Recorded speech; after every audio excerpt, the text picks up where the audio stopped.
I do not know what permanent is. They want me gone. Wait for the kicker. Bury me now, I only get bigger, that's word of my nigga. Yeah, I told her firm in the cut. Stay at the top like I'm stuck, that's just how I'm giving it up. She wanna get married tonight, but I can't take a nigga cause I'm wearing all white. Me and my bros get twins, but we don't look alike. I don't take naps. Me and the money are way too attached to go and do that. Muscle relax. That in the split put me right on my back. I gotta unpack. Virginia black. I could go make enough money off that to not even rap. What's that? Facts. Contract max. I gotta bring this shit back. Hermes link. Ice blue mink. Tat on my ribs like I do not know what permanent is. They want me gone. Out of the picture. Bury me now, I only get bigger, that's word of my. I'm so hot, yeah, I'm so right now. Who's not gang, bitch, let me find out. Keep hearing clicks when I'm talking on the iPhone.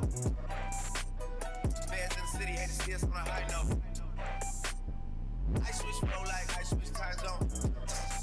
Can't get no boo, but you can't get moused on. Gotta do mansion, cause I outgrew condo. Gotta do Maybach, she wanna fuck on the drive home. Yeah, met her once and I got through. I'm never washed, but I'm not new. I know I said top 5, but I'm top 2, and I'm not 2, and I got one. Thought you had one, but it's not one, nigga. No. Hermes link, ice blue mink. Tat on my ribs like I do not know what permanent is. They want me gone. Wait for the kicker. Bury me now, I only get bigger, that's word of my nigga.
How is everybody doing out there today?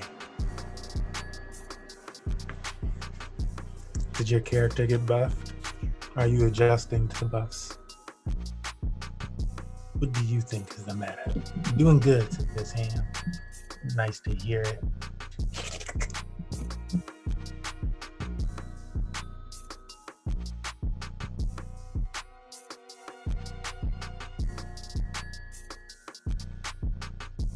Warming up with duck. Who that duck be? You're not talking duck hunt. Who that duck?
Wake up. Wake up. Don't fall asleep. Don't fall asleep. Open your eyes. Wake up.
She's in love with who I am. Back in high school, I used to bust it to the dance. Now I hit the FBO with duffels in my hands.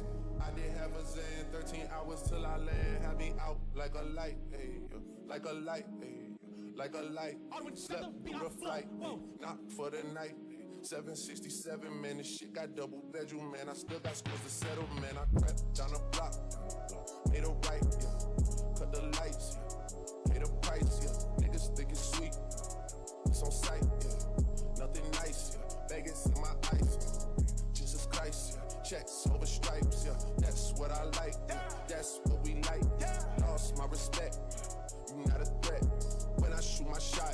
wetty like I'm Shaq. See the shots that I took. Wet like I'm Book. Wet like I'm Lizzie. I be spinning valley circle blocks till I'm busy. Like where is he? No one seen her. I'm tryna clean her. She's in love with who I am. Back in high school, I used to bust it to the dance. Now I hit the FBO with duffels in my hands. I did half a Zan, 13 hours till I land. Had me out like a light, like a light, like a light, like a light, like a light, like a light, like a light. Yeah, Pastor Dawson Sally sending texts, ain't sending kites. Yeah, he say keep that on like I say, you know this shit is tight. Yeah, it's absolute. Yeah, I'm back with Boo. La Ferrari. The Jamba Juice, yeah, we back on the road, they jumping off no parachute, yeah, shorty in the back, she say she working on the glutes, yeah, ain't by the book, yeah, it's how it look, yeah, by the check, yeah, just check the foots, yeah, pass this to my daughter, I'ma show her what it took, baby mama couple fours, got these other bitches shook, yeah.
What's good, everybody?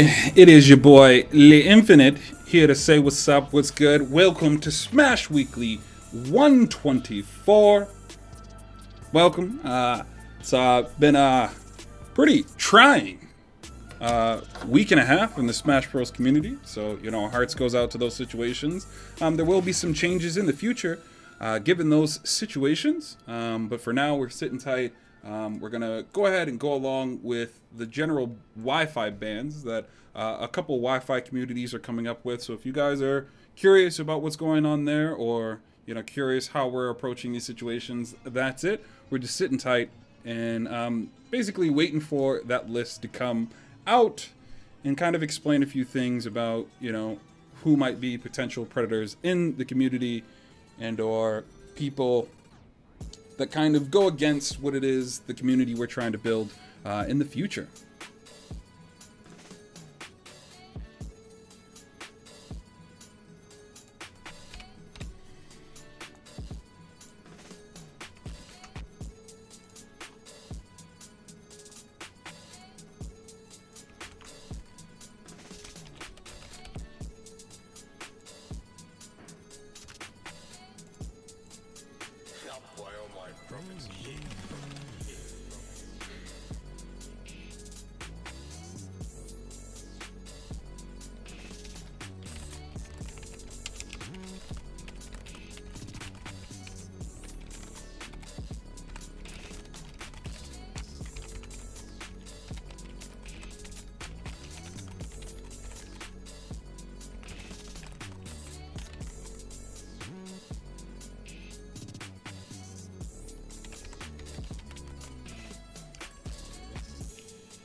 We are approximately around 15 minutes before we start today's event. If you guys have any questions, concerns, or thoughts, please be sure to let us know. We'll go ahead and get those questions answered before we get started with today's event. Finally, if you are new here at Smash Weekly, you should check out this hyperlinked video. It explains how today's event works. If you guys have any questions, concerns, or thoughts after that, please be sure to let me or an admin know, and we'll go ahead and answer those questions for you.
Ladies and gentlemen, we are 9 minutes from tournament start time. I hope you guys are ready. I hope you guys are feeling good, and I hope things are great and monumentous in your life.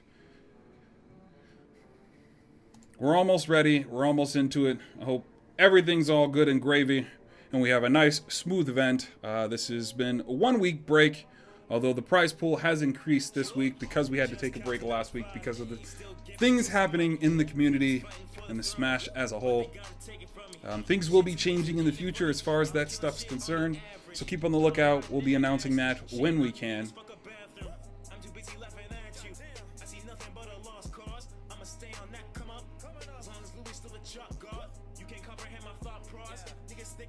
We have seeded today's event, but if you feel as though you should be seeded higher in today's event, please be sure to let me know. I am looking at all the different chats and all the different things going on.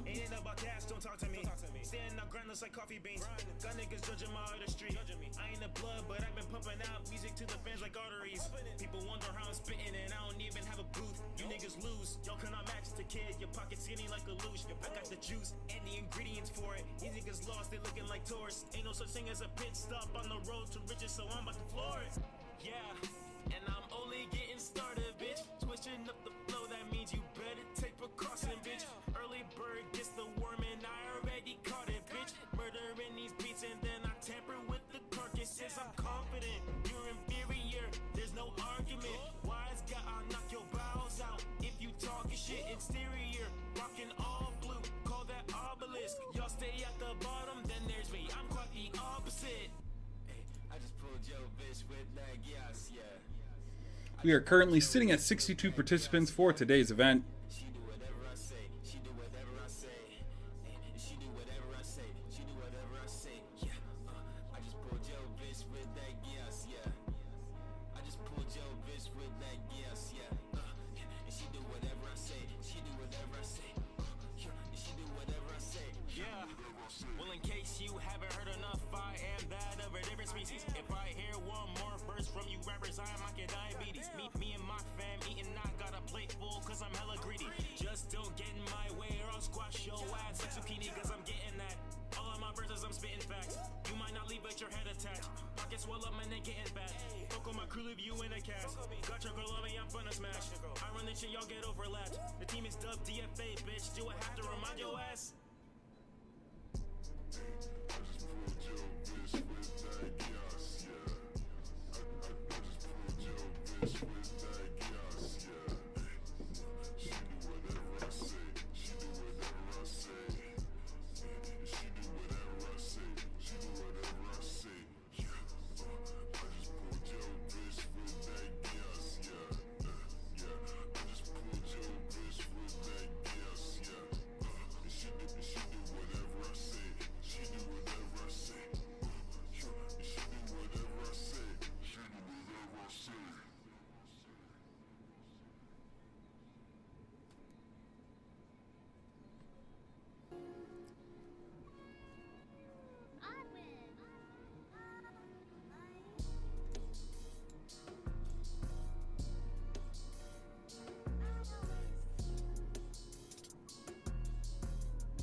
So we're about 4 minutes from start time, ladies and gents. I hope you guys are all good. If you guys have any questions about how today's event works, you should check out this hyperlink here. This will break it down, tell you what's good, what's going on, and how to participate in today's event. If you have any questions after that, please be sure to let me or an admin know. And I'm your host, The Infinite, your TO for tonight.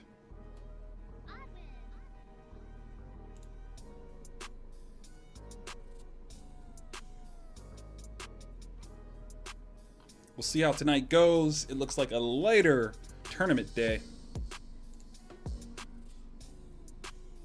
Again, currently sitting at 62 from our usual around 80 participants for today. But that's cool. We're here to entertain. We're here to show love. And we're here to get back to the grind of providing the best possible events we possibly can for you and your other Smash friends. Tell somebody.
We're approximately 2 minutes from tournament start time. I'll be starting the bracket here shortly after today's start video.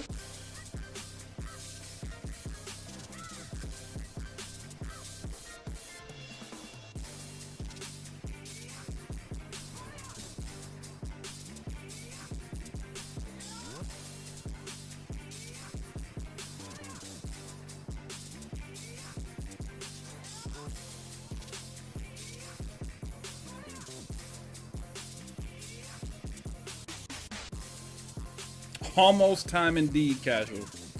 1 minute from the start time. I'll be doing the start video here in a few seconds. Welcome, Grayola. Hello. Hello, hello. How's everyone doing today? We're doing all right. As good as we possibly can, given the current news and state of our community. Gotcha, gotcha. If you could just send me over that arena information whenever you get it. Sure. Yeah. Currently, it's just in the general start stream. I'll play the start video, and then afterwards, I'll open up a lobby afterwards. So. Gotcha, gotcha, gotcha. It looks like you're a little solo right now. Rainbow may join us a little bit later. Gotcha. All good, all good.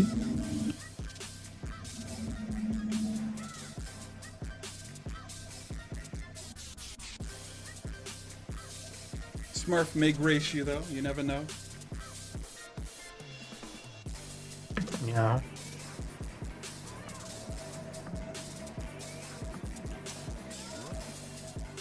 Alrighty, ladies and gentlemen, it is 6 p.m., meaning we're going to start today's start video, and then shortly after, I'll be starting the bracket. You guys can be on the lookout for that. If you guys have any questions, please be sure to let me or an admin know. We'll go ahead and get those questions answered for you guys.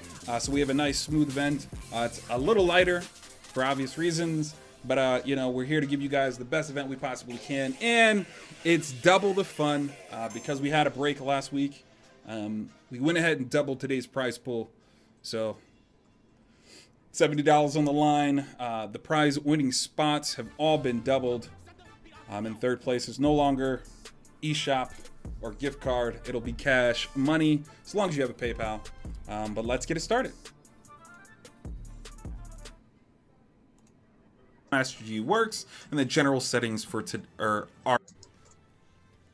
What's going on, everybody? This is Money Match Gaming. I am the Infinite, and I'm here to talk a little bit about how Smash G works and the general settings for our general events.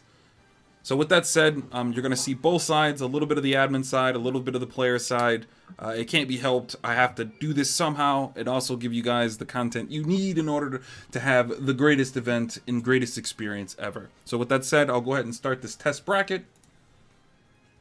It'll all start great. I'm going to refresh here. From here, I'm going to go to where it's just, this is the easiest way to go ahead and explain everything. Go to your profile settings. From your profile settings, go down to tournaments, then go down to attending. In this situation, you'll need to sometimes clear the filters to get what you're looking for. In this case, we are looking for test 3. That's the test bracket. So I can show you guys how today's event works. Here you'll see the auto DQ. This portion right here tells you how long you'll have to check into your event before you're auto DQ'd. You can click view match, or you can go to the view bracket section. Just for this situation, I think it's best to do view bracket. You'll click your match. You'll go ahead and check in.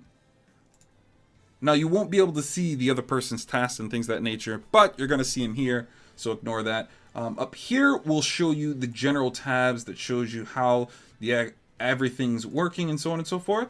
And, you know, who's checked in, who's arrived, all those different types of things. This is your general chat thing. As you can see, I've reset the bracket a few times to go ahead and get this video perfect. So let's go to the fake participant here. We'll check him in as well. We'll go ahead and it tells you to set up your arena details in the chat. So here you'll have to click that tab and have a conversation about who sets up the lobby and all that other stuff. And from there you'll go ahead and create a lobby. I'll show you guys how to do that here shortly after I get with this basic understanding of Smash GG, and we'll go from there.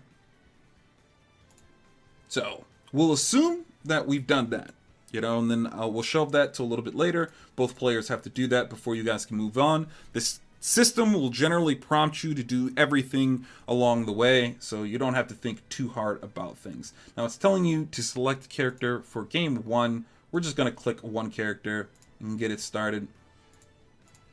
I'm going to choose a different one because they can't both be the same. Awesome. Now it says it's my turn to strike one stage, so I'll strike one stage. My opponent will strike 2 stages, as you can see there. Let's do these 2. And then it'll be back to me. I'll strike one final stage. We'll do that one, which determines our location. You can see all the information that you need to see about what the general setup is, what characters we're playing, and the stage we've chosen. We'll go ahead and set up that lobby. We'll be in that lobby. We'll go ahead and start our match. And, you know, hey, I got to choose that I win. So I win. It'll ask both players to verify that information. So I verified it by selecting that I won. He verified it by saying, yes, that's the correct score. And now it says that I am responsible for banning a stage. So I'll go back to my point of view. And I will ban Lilac Cruz again. Opponent choosing stage. So now my opponent from those stages would choose his stage. We'll go there. Awesome, great. Now it's my turn to choose a character. And again, we wouldn't do this flip-floppy. It's just that I'm an admin and I'm doing both parties at once, just so you guys have an understanding of how it works. We'll choose the same characters. I'll win again. This process will be a little bit longer because most sets in Money Match Gaming's tournaments are best of 3s. But so from there, you know, I'll submit it. He'll be asked to verify it. I'll verify it. Yay, I won. It'll ask me to confirm it one final time. If you don't do this, the bracket takes a little bit longer to do, so please be sure to confirm it. Confirm. Confirm on both ends. Awesome. This was completed. We're all the way done. The bracket is moved on. I can go ahead and close this right here, and you'll see that we've moved on. That's generally how that works. From here, I'll go and talk a little bit about how the general breakdown of the rules, which isn't that complicated, but we'll get to it. So we'll go here. I'll open it up from here. I'll do online play, go to Smash, Battle Arenas. I'll create a lobby. So these are the general rules that you can see. So this doesn't matter too much. It'll be public, it'll be one-on-one, and we'll go into the general rules. So if you haven't created this rule set yet, you will have to, but for the sake of us just walking through the process, let's get it done. So we'll edit this one just so you can see what it looks like on the inside. This is a stock style. There's 3 stocks. The time limit is 7 minutes. Final smash meter is off. Damage handicap is off. Items are set to none. Random stage selection, not that it matters much, but it's set to none at the moment. Advanced, hazards off, team attack off, launch rate 1, score can be on or off, it doesn't matter to me. Damage, yes, but that could be on and off as well. And bam, we have those settings saved, those rules are selected. This doesn't matter too much. Hit the Y button a little bit. The amount of players in your lobby can affect, your internet connection, so please be aware of that. A lot of these other things don't matter too much, so we'll go ahead and get it started. I have the password selected because I don't want anybody just to join my lobby. And we will test away. Okay, the password will be 1 in this case. Create my arena.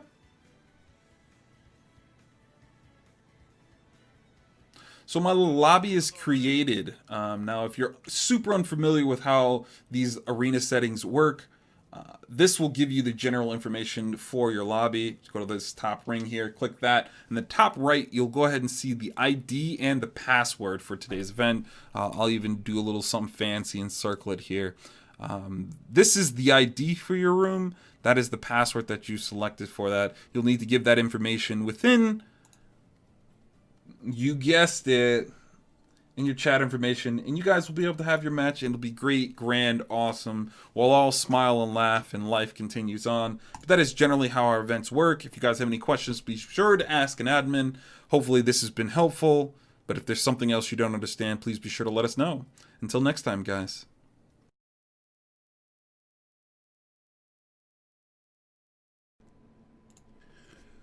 Okay, I am starting today's bracket.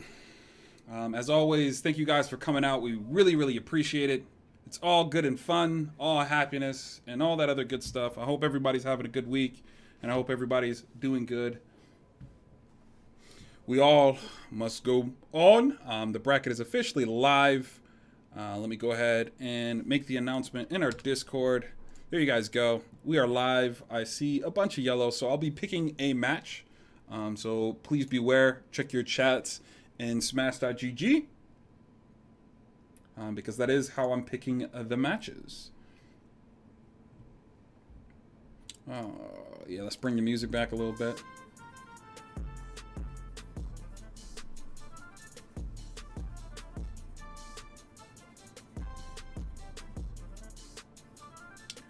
Let's go with these guys, Clove and Jabal.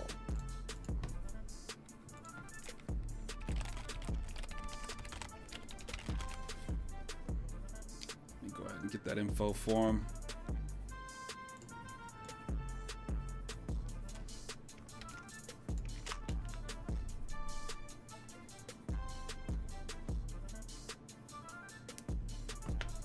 Both new. I've never heard of Clove or Jabubu. Jabubu. That's a cool name though. I actually like that name.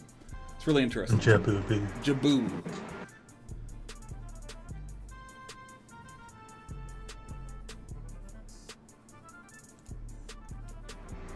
Isn't that a Bobo? It could be. I still haven't watched it yet, though, so.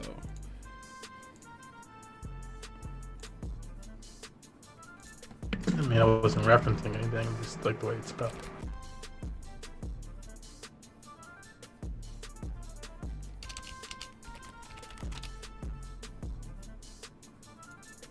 I guess it does sound a little bit like it.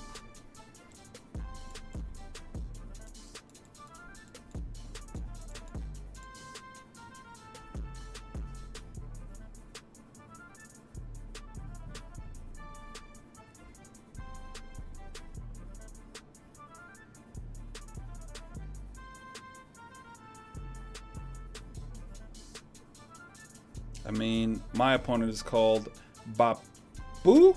Bapu? Bapu? Bapu. I'm guessing Bapu. I am kind of indifferent about the anime season. I mean, we got Black Clover, which is cool. It's always great. But that's like really the only one that I'm like really into. No guy out of high school? I still gotta watch that first episode. Oh, well then that's why. Oh, I thought you were kind of not impressed. I thought maybe I misread that.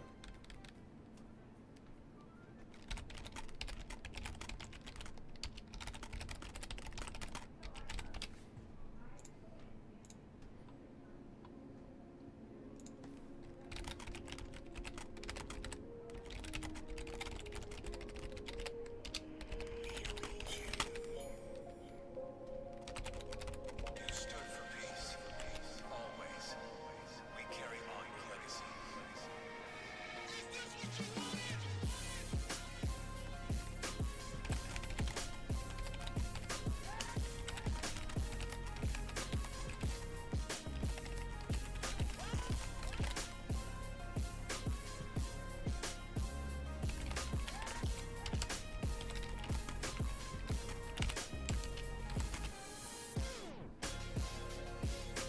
Oh yeah. ReZero was, and that first episode was actually pretty lit. I was actually like really surprised. That like really slipped my mind though. But yeah.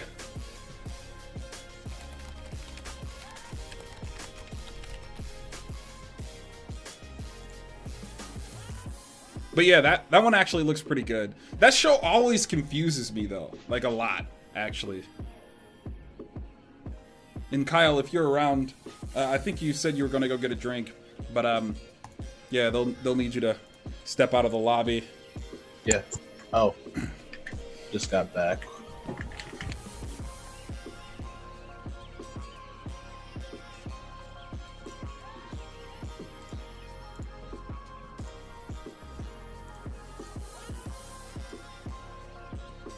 right, let's get into their chat.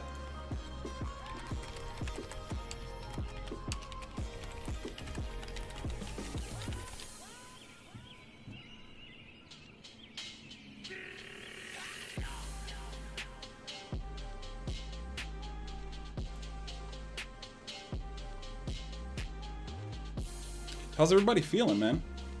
On the MMG team at the moment, you know? Rayola, Smurf. I'm good. Just chilling. Just been working on events. Haven't been doing a whole lot of commentary, so just looking to chill today. I'll talk about some hopefully good matches, but you never really know what you're gonna get with online events. I mean, typically we have quite a few good players that come out, Yeah. you know. So we'll just see how it turns out, I guess. Like you said. Yeah, the elephant in the room, the 0-0 will not, for our winner from last week, obviously will not be able to replicate it. Okay, let's get it switched up. Due to the recent happenings. Anyway, hopping right into this game one, we're going to be seeing Jabobo versus Clove. Not sure the actual tags, but I'm just going to be reading off of in-game stuff. We're starting here on PS2 though. You know, the basic one. I feel like every gaming player just kind of goes to. Honestly, players at all levels. This is PS2, but we're already seeing Jabobo offshoot a good lead. He's just kind of. It's not even like repeated neutral wins. He got that one win. He was able to take it for like 73%. So, you know, pressing his advantage early is important, especially against a character that's as strong as Falcon is post-buffs when you're, unfortunately, the slow menace that Kirby is. But, again, looking to just keep this end guard situation going, but doesn't find it. And again, he hasn't really been, like, controlling the neutral too hard. It's just the second he's got an opening, it's absolutely decimating Clove. Clove looking to kind of try to replicate that. It's going to find the up B there from Falcon, and that actually is going to take the first stock.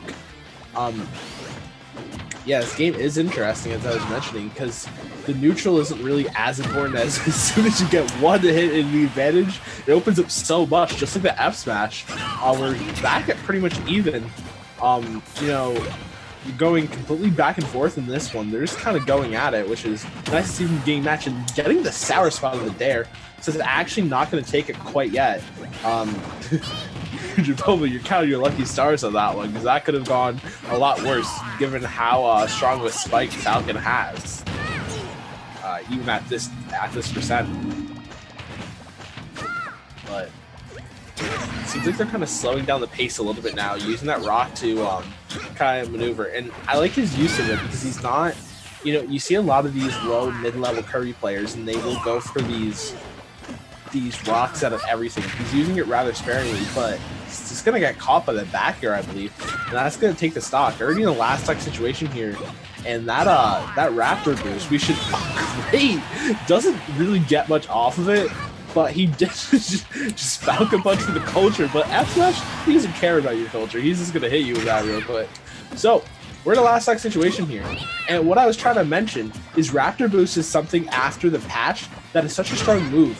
Not only does it have a much better spike hitbox off stage, but you can combo into a lot of things now. It's still being kind of figured out if it's a true combo into me or kind of a 50-50, but either way, a strong option. And he just keeps pressing his advantage, finds the up smash. That up smash is so much pull in. That's going to take the stock, and that's going to be the first game with a clean JV2 there from our boy Clove.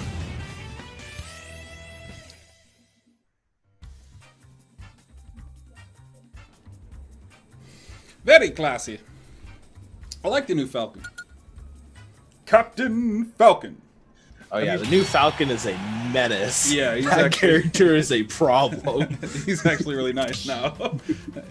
He's like the only real thing that I think Falcon players are still, looking for is the that turnaround with your dash. The ankle actually sticks out on it, so it's harder. It's really easy to get caught by things. Not quite as egregious as things like Mewtwo's tail or just Ridley existing, but still not great.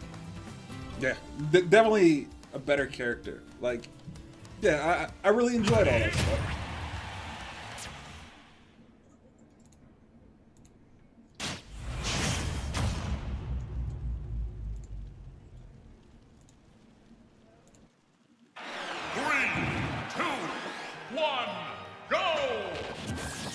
But hopping right into this game 2 here, we're going right back to PS2. No counter pick in terms of stage. It started off really good for Jabobo there, so I don't blame him for wanting to not switch it up. But he's just gonna kind of try to work his way back in. Already had a pretty big deficit here. And what I'm noticing here is we're seeing a lot more neutral being played, especially from Clove. He's picking his spots now because with the new Falcon, you can really kind of weave your way in and out a little bit better, especially using that down tilt as a strong poking tool, whereas it was less of a viable option pre-patch.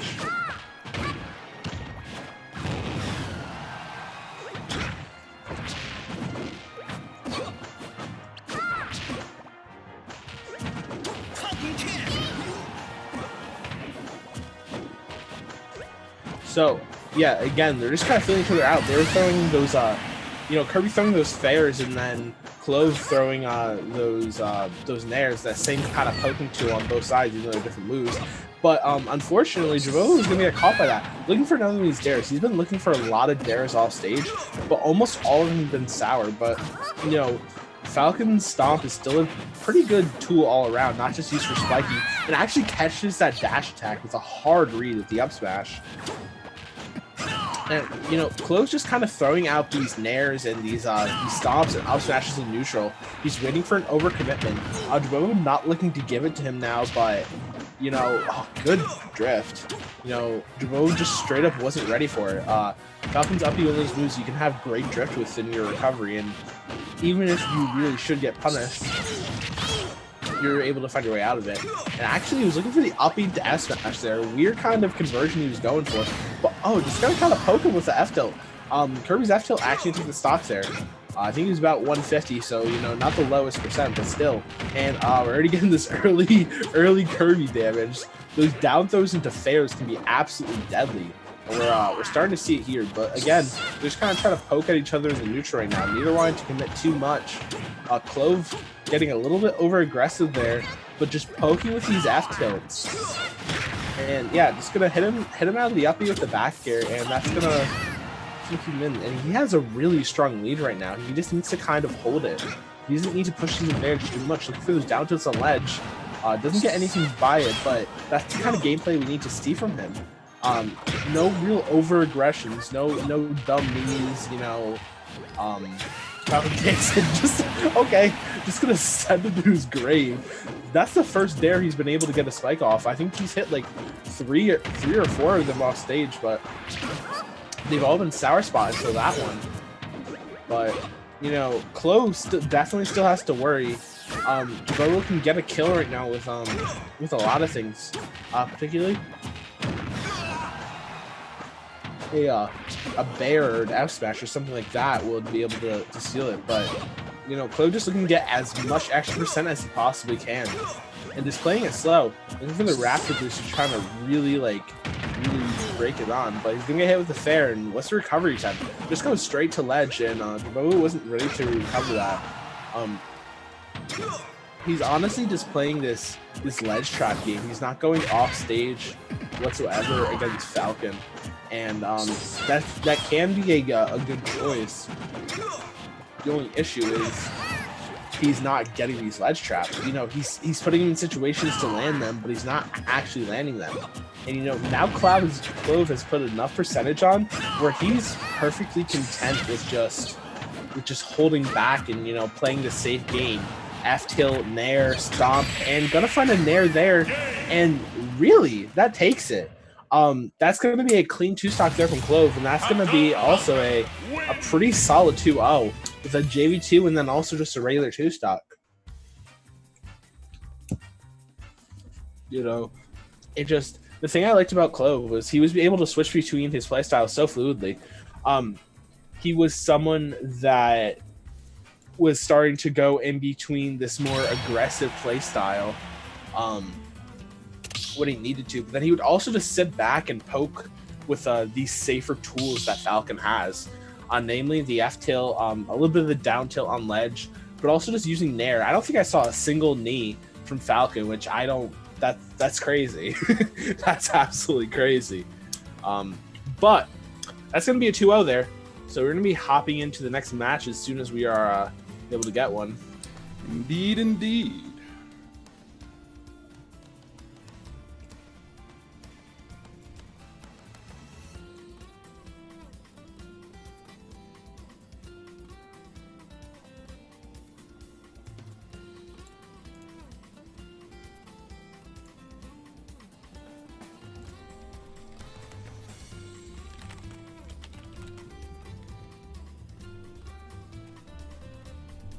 Let me check real quick.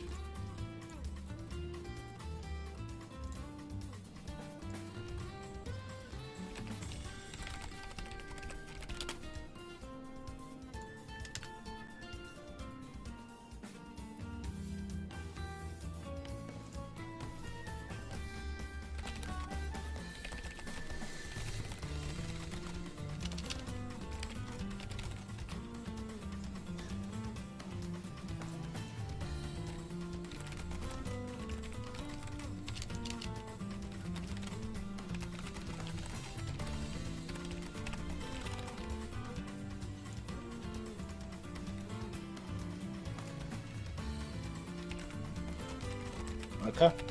So the winner of that match, actually be going on. Clove will be going on to play Taiwan now. It's other matches that we're seeing. So we're looking. If you're looking through Pool 4, which we're doing, not much to look at. We could get Eve and Jabobo, but Eve was a DQ. Eve was a DQ. So we're just waiting on getting our next match here in this pool segment. We could potentially get the winner of Godsend and It's Me A versus Ling Ling, who's actually a local player I'm familiar with, and one of the a really strong player all around.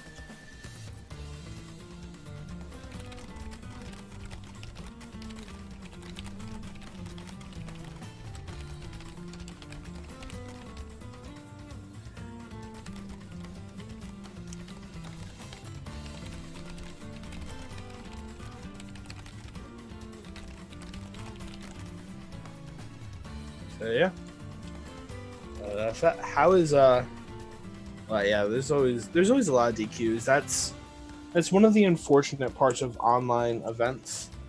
I hosted a I think it was about 1150 person event last month, and there was like 56% DQs. It was something absurd like that. It's just unfortunately how it kind of goes with online a lot of the times. Yeah, Pool A3 is a sight to see. I'll say that much about it.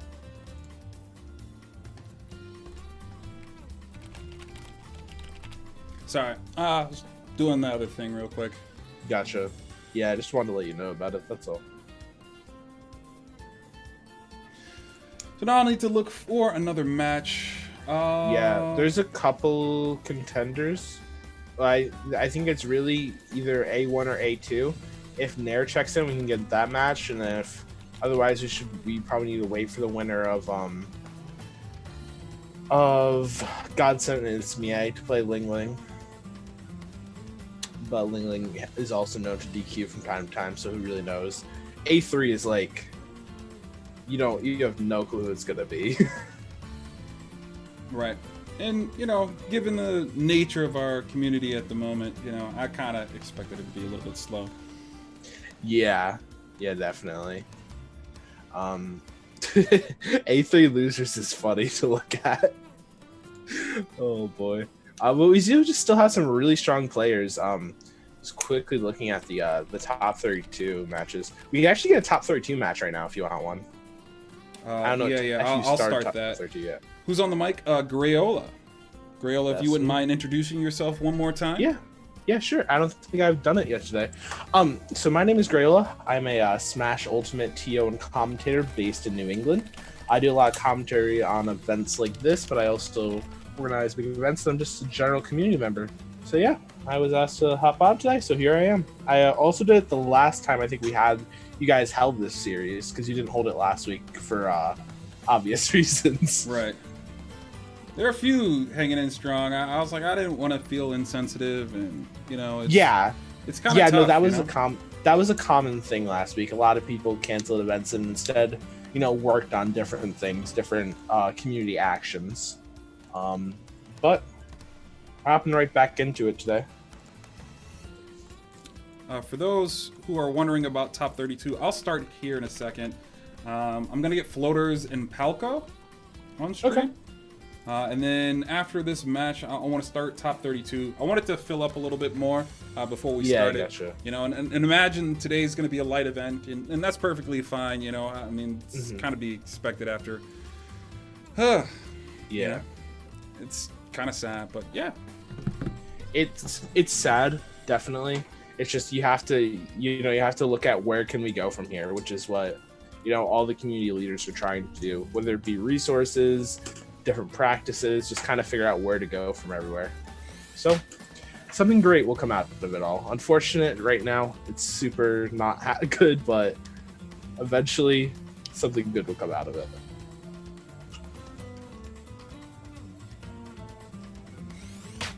There we go. I think we've had Floaters on stream before. I don't remember if Palco has ever been on stream, so.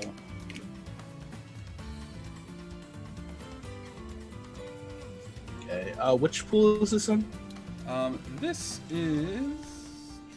Where do I have that? This is A4. Gotcha. Floofers and Palco. So Palco looks like a Mario Kirby player. Interesting choice. And then I couldn't tell what Floofers were, because it was a DQ the round one, but either way, they should be hopping in just a minute. I did notice that Palco did win. They lost their game one and then immediately switched to Mario. Switched from Mario to Kirby. So maybe a Kirby main we're working with here, maybe a Mario Kirby dual main. Who really knows? It's Wi-Fi, so it's hard to tell who anyone actually plays, because I feel like everyone who plays competitive offline also has their Wi-Fi character. Like, maybe not a Wi-Fi character like by tradition, but the character they only play on Wi-Fi because they don't want to mess up their main timing and their combos and etc. So who really knows how any of this is gonna work or go?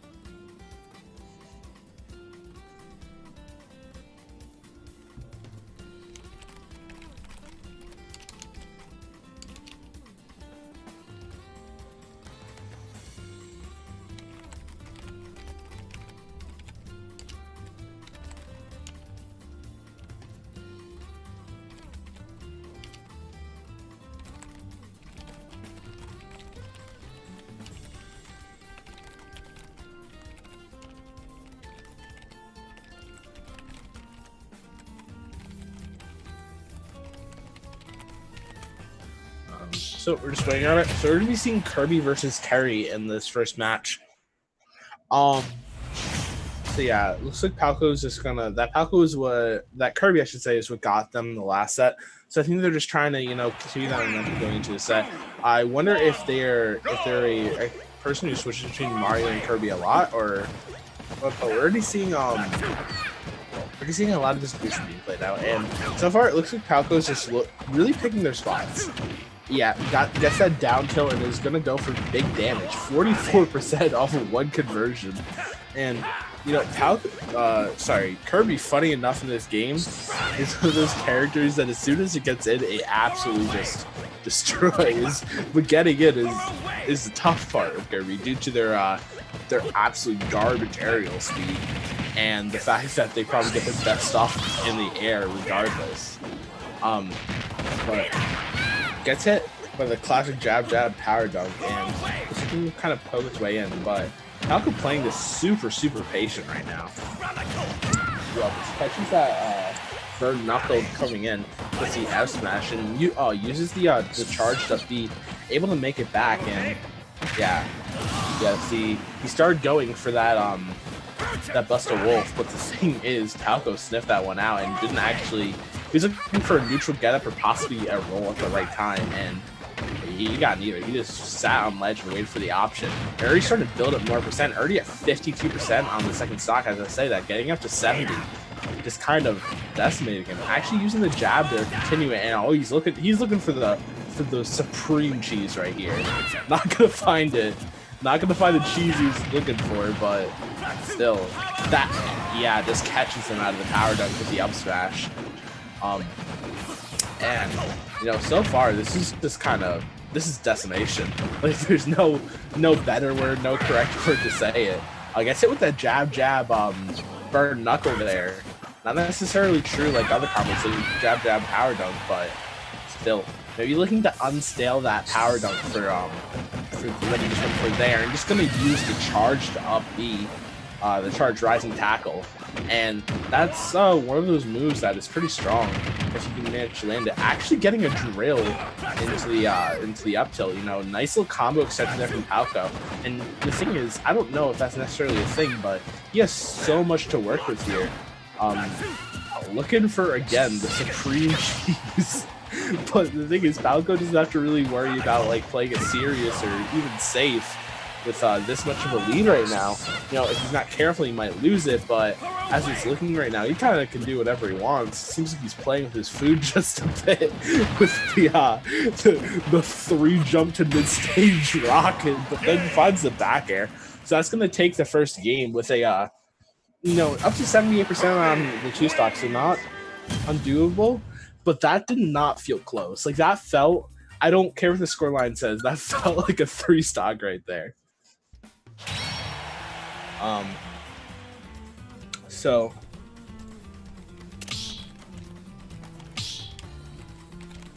yeah, that was a good first showing there from Palco. Floofers just couldn't get anything started. When Palco looked like he was playing his footsies properly, actually caring about the action in the game, he was just poking him with down tilt, maybe a fair here or there, and then just looking for his conversion. As soon as he got one conversion, that was 40-50% every time, minimum, sometimes more. So it's just showing that when Palco was playing it safe, he was doing so well. I wonder if he'll switch off to that Mario, with such a dominant winning game 1.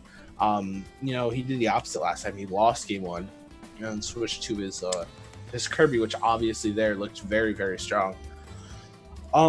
if you're going for a stage counter pick, you want something that won't allow for Kirby to get these horizontal combos just easily. Maybe you go to Smashville so you can kind of play around that platform a little bit more, but then you also have limited room for those horizontal combos that Kirby likes so much. But it all depends, you know. I could also see something, I'm not sure about the exact stage list, but I could also see something like Yoshi's if you're looking to get these early kills that Terry can, either with something like a Power Geyser, a Bust a Wolf, or just a straight up jab power dunk. Any of the above could really work here. But we're gonna be hopping right into this in just 1 second. We'll see if Floofers has an answer to the dominance that was just displayed by Falco. No character swaps, so we're gonna be seeing the same character run back. Wonder what we're gonna see for a stage here. Final Destination. FD, interesting choice here. I don't know if I agree with it because FD has, you have a good amount of room to work with stage-wise. That's why a lot of zoners like this stage. So I feel like you're allowing Falco to continue these, horizontal strings that he was able to do in the last game. It just feels like a silly choice. But yeah, see if Floofers can make it work for him. Yeah, just getting down to him twice, poking up the shield, getting it down enough. No way they're gonna make that one back. It's gonna be a quick stock there. Not so much an early. I think they're already at 70-80, so a bit of an early, but nothing crazy. But yeah, see, we're already seeing these strings here. It has so much room, and no platforms to really recover to and get away from all this pressure. This counter pick is not looking good against that single hit fair into the F smash. Falco only at 56% on his first stock. This is going to be, I shouldn't say there's no chance because Terry's one of those characters that has insane kill potential with, countless confirms, but it's going to be difficult, and that's the game right there. He actually saves him. That is so BM. He said, I'm not done with you yet. There was no way that Floofers was making it back there. And yeah, oh my, come on, man.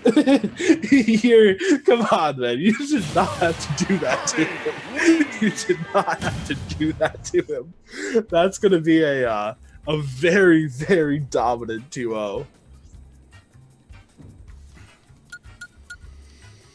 He said, no, y'all need to see it. Y'all need to see it.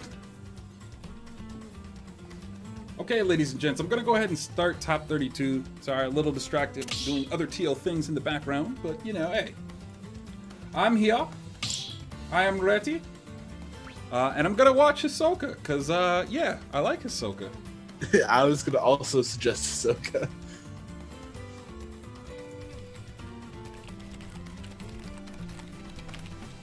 He's the reason I main Terry, by the way.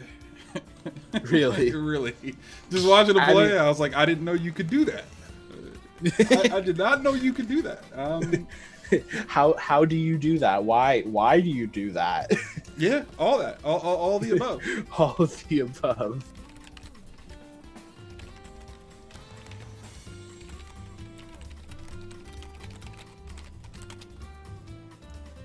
And then that'll be my final everyone ping. I know everybody hates it, but Hisoka. Oh boy. Oh, you corrected it. There you go. He know. He knew.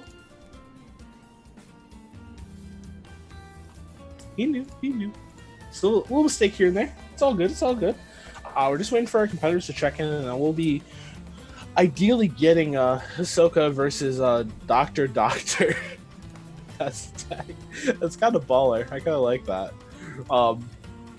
Doctor actually didn't play any matches to get to top 32. They got 2 DQs, so I don't really know what we're in for here. It's definitely a gamble to see what we're in for. We know what we're getting with Hisoka 96. A very strong Terry player for the A&G crew. But Doctor, we really don't know what we're quite getting ourselves into here.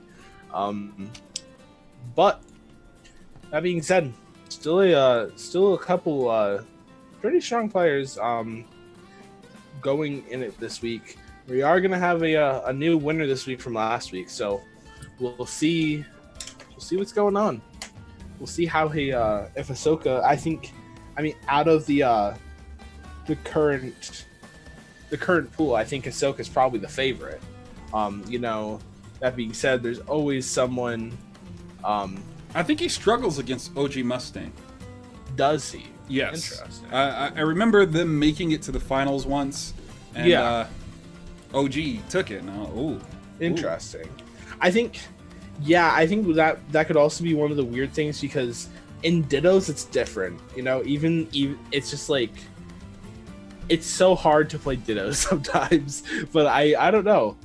We'll see how this all shakes out. Regardless, we have one match going on right now. Yeah, I might switch it up. I'm not sure if Doctor is gonna make it. Yeah. Might want to grab one of these other matches just in case before it gets too far. Let's keep it in line and see if we can get OG. Yeah.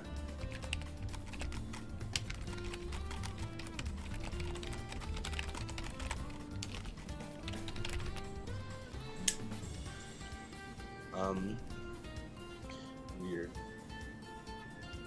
Oh, Doctor signed in, so we're good. We are good. All right, So all we're right.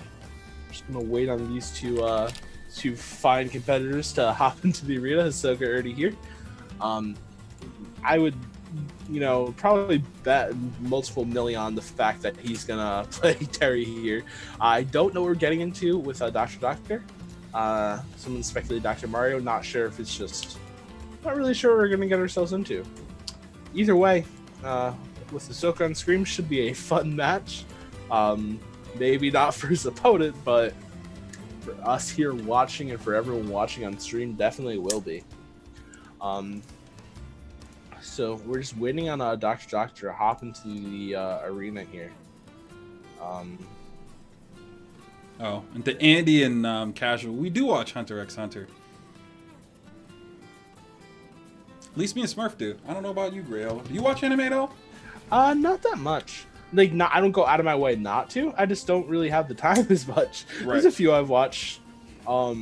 Death Note, My Hero, a little bit here and there, but like nothing too crazy. Pretty basic. I couldn't make it through Death Note. I learned about it a lot later, and then just kind of couldn't get into it. Like, I'm one of those guys, and I'm like guilty for it, to where people will go, it's a really good anime, but if like the first 3 or 4 episodes don't really pull me in, I kind of. I get that. One anime that I watched this year that was great. It's called Dr. Stone. I don't know if anyone in chat's heard of it, but Smurfs watched a fair amount of it. 10 out of 10 would recommend. Really? Also, I did a little bit of research. Yeah, it's really interesting. It's not like a lot of other anime I've seen. I don't know. It's just there's just something about it. It's got a certain flair to it. Either way, I did a little bit of research on our boy Doctor, and it looks like we're getting Terry versus Puff. That's what we're looking at here. Oh yeah. Hunter x Hunter. I know the manga's still going on, but the show stopping's kind of sad. And like the last arc in it with the ants and such, I feel like there's too many people that didn't like it, even though there were a lot of cool elements to that like latest installation. Basically, I didn't mind the arc. I did think it was a little weird, and like the way the universe works. I guess I'll put it this way. I like when there's a clear, this guy's strong, this guy's weak, and anytime that I feel like you get in a position to where it's unspoken, I get weird feelings about it. I don't think Chimera Ant arc was that good in my opinion. Yeah, see, I knew there was a lot of people that were kind of like, meh, but it's not that bad. Like, we got a lot of good things from that arc. Yeah, people always have their own opinions, especially when it comes to anime. Everyone has their own very strong opinions, I feel like. So, who knows? What I do know, we're hopping right into this next set here. Doctor, I'm just gonna call him Doctor. I'm gonna call him Doctor the entire time. Doctor, the Puff player, versus Hisoka the Terry, looking for the jab power dunk. This is both jabs, but still goes for the power dunk, and he finds it. And we're starting at FD here, which I feel like is a very weird one to start on. This Terry versus Puff. I feel like Terry's a character that's pretty good on this stage. You get so much extra room to work with, and these combos are absolutely devastating. Whereas Puff is probably going to get annihilated in the disadvantage because, you know, Puff not really the fastest character in the air despite the archetype. But that being said, Hisoka's pretty on. I was going to say Yuri has go meter, but a quick rollout there from Dr. Doctor. And that's going to be it. I think they're playing melee. They were trying to ledge camp there for a second. And then they just got burn knuckled for it. They thought this was 20XX. Nah. That's not what's going on here. So, that being said, we're here at 2 stocks apiece. Hisoka is looking to kind of continue the pressure up right now. Does a burn knuckle goes off stage, doesn't get punched hard for it, but as I say that, gets aerial off stage by Puff. The truest of combos. And just another raw power dunk. He gets hit by that, and another raw rollout, and gets hit with the I believe it was the down tilt jab burn knuckle. So gonna get drilled, and honestly Hisoka's they're just going at each other right now. There's so much to unpack. It's just there's not so much neutral. It's okay, I'm gonna take my turn beating you up. Okay, now I'm gonna take my turn beating you up. It's just a very back and forth pace we have going on here. Gonna get hit with the double down tilt into the burn knuckle. Seems to be one of those B&B combos that Hisoka likes to favor more than everything else. And oh yeah, actually back B's over. And yeah, looking for the jump to ledge there. They're gonna get the jab Buster Wolf. That is gonna absolutely take it there with a that was an interesting game because it looked so close. It felt so back and forth, but yet, all of that considered, we have a very commanding 2-stock there from our guy Hisoka. The thing is, Terry's one of those characters that once you get momentum with it, it is lights out. There's nothing you can do, and that's what happened that last stock. Especially when you have that go meter going on. You can combo stuff into kills at like 50 or 60, either with you could do up tilt power geyser, you can do jab Buster Wolf, jab power dunk, kills much later, but still anything of that nature. However, it looks like we're gonna be seeing some type of counter pick here, probably a stage one. Hisoka's going out. FD. Oh, so we're still going back to FD. No, never mind. Okay. My bad. I was like... I was going to say. Yeah, I was like, but... We're changing the stage from FD to FD.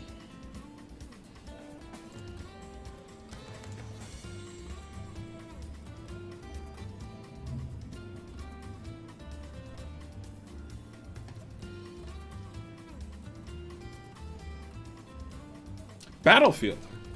Which seems better. Yeah.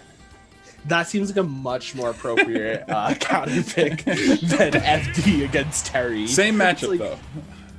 Yeah, I don't think the matchup's awful, and the reason I think it's doable is strictly because of how bad Terry is off stage. An easily giftable character if you don't use all your resources perfectly. And Puff's a character that just kind of aerials you off stage, and that's the character. There it is. It's drill rest and aerial off stage. So this time at least Doctor will be able to land a little bit easier than on a stage like FD where you have to really pick his spots. You can also play a lot more tricky around these platforms than you could on FD where you really only have and that's not going to take it because of how the nature of Puff and the recovery, but weird option. If he was at slightly higher percent, that probably would have been dead due to a weird misinput. And he uses a lot of this rollout. a simple move that gets beat by shielding, or just punching you in the face with a bird knuckle. That works too.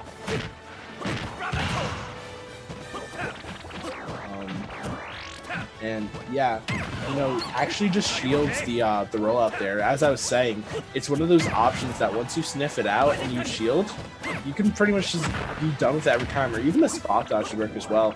Because with shielding, you have to worry about your actual shield, because it might not make it. And yeah, that's what I was talking about. Terry's recovery there's a lot of mix potential, but there's kind of like a death zone on the stage, and once you get into that zone where you cannot make it back, even if you use all your resources, kind of where Doctor is moving right now, where you're just slightly out, where you have to do everything perfectly, that's when Puff can just come in and nair you. And that's just going to be a missed rest and a up smash to pay for it. And Hisoka already down to Doctor's last stock. Doctor looking to roll out there, and it's starting to get a little, I don't even say it's a little, it's starting to get very predictable. Looking for that nair and cancel that into the power dunk, but not going to find it. That high back air, not always the easiest thing to pull off with Terry due to the nature of the turnaround. Is going to find it. That is going to be a 2-0 there from Hisoka. In a very commanding fashion too.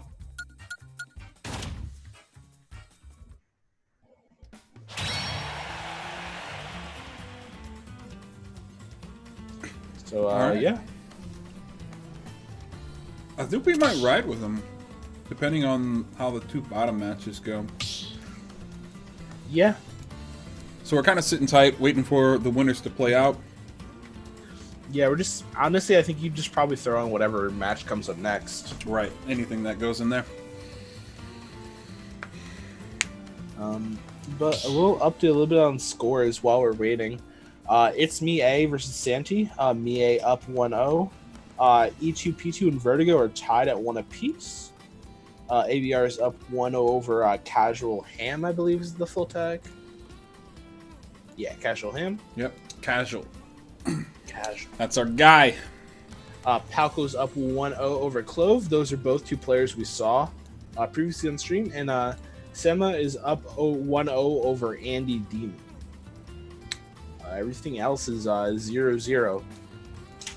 With Hisoka, we just saw being the first one to move on in this top 32. Now waiting for the winner of ABR and Casual Ham in the top 8 qualifier. The winner that will have to play Hisoka, and then whoever wins that will go on to top 8 winner side, guaranteed 5th at the worst. So.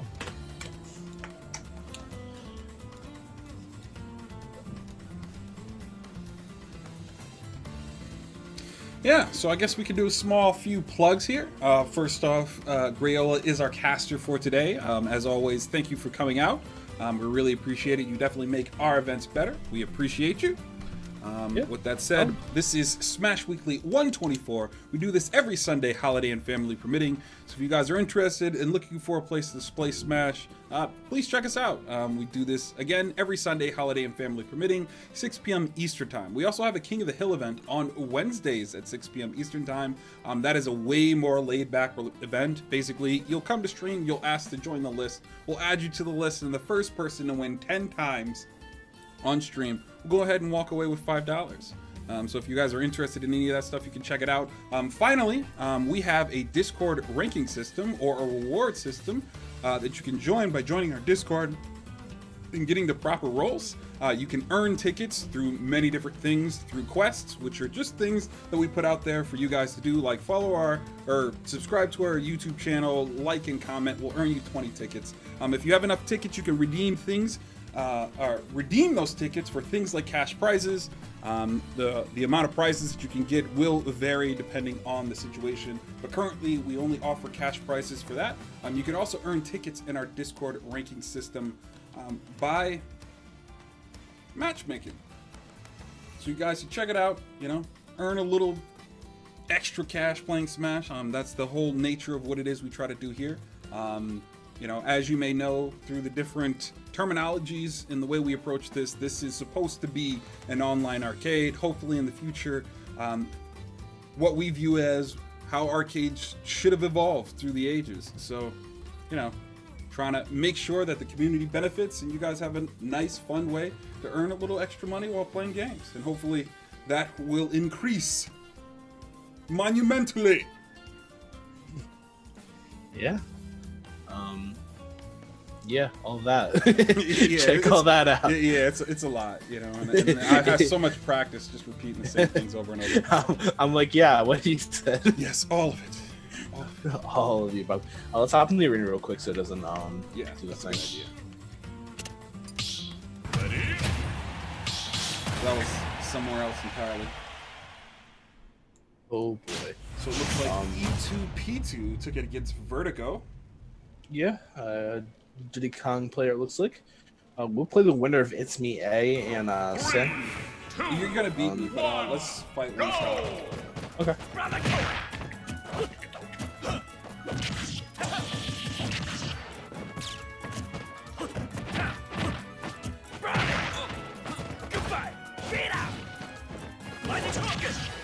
Woo! I'm sad! I am sad! Take a kneel. Oh damn, you just grabbed my ass. I.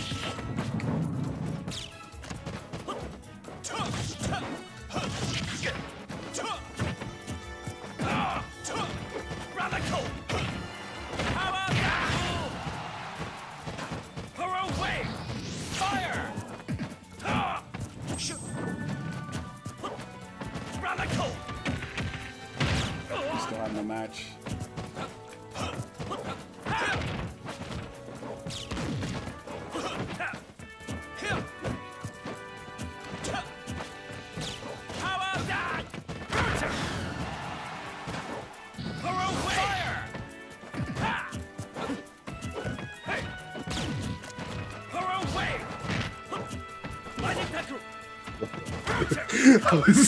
I was like, what the fuck was that? Just me being Bodkiss, that's all. That was me pressing the buttons too slow. I had an idea. It was correct. But, It was an idea. just wasn't that. Okay, we do have our first match. Let me grab it before we move to the plate. For the Senti versus E2P2. Let's grab them before they start their match. I don't know if I've seen Sanchi before. Sorry, gotta check. Looks like we're getting Game & Watch / Piranha Plant versus Diddy Kong. So that should be a match. Knocking It's Me A 2-1. Looks like he was playing Ganon? Yeah, so definitely a buttons go burr kind of guy.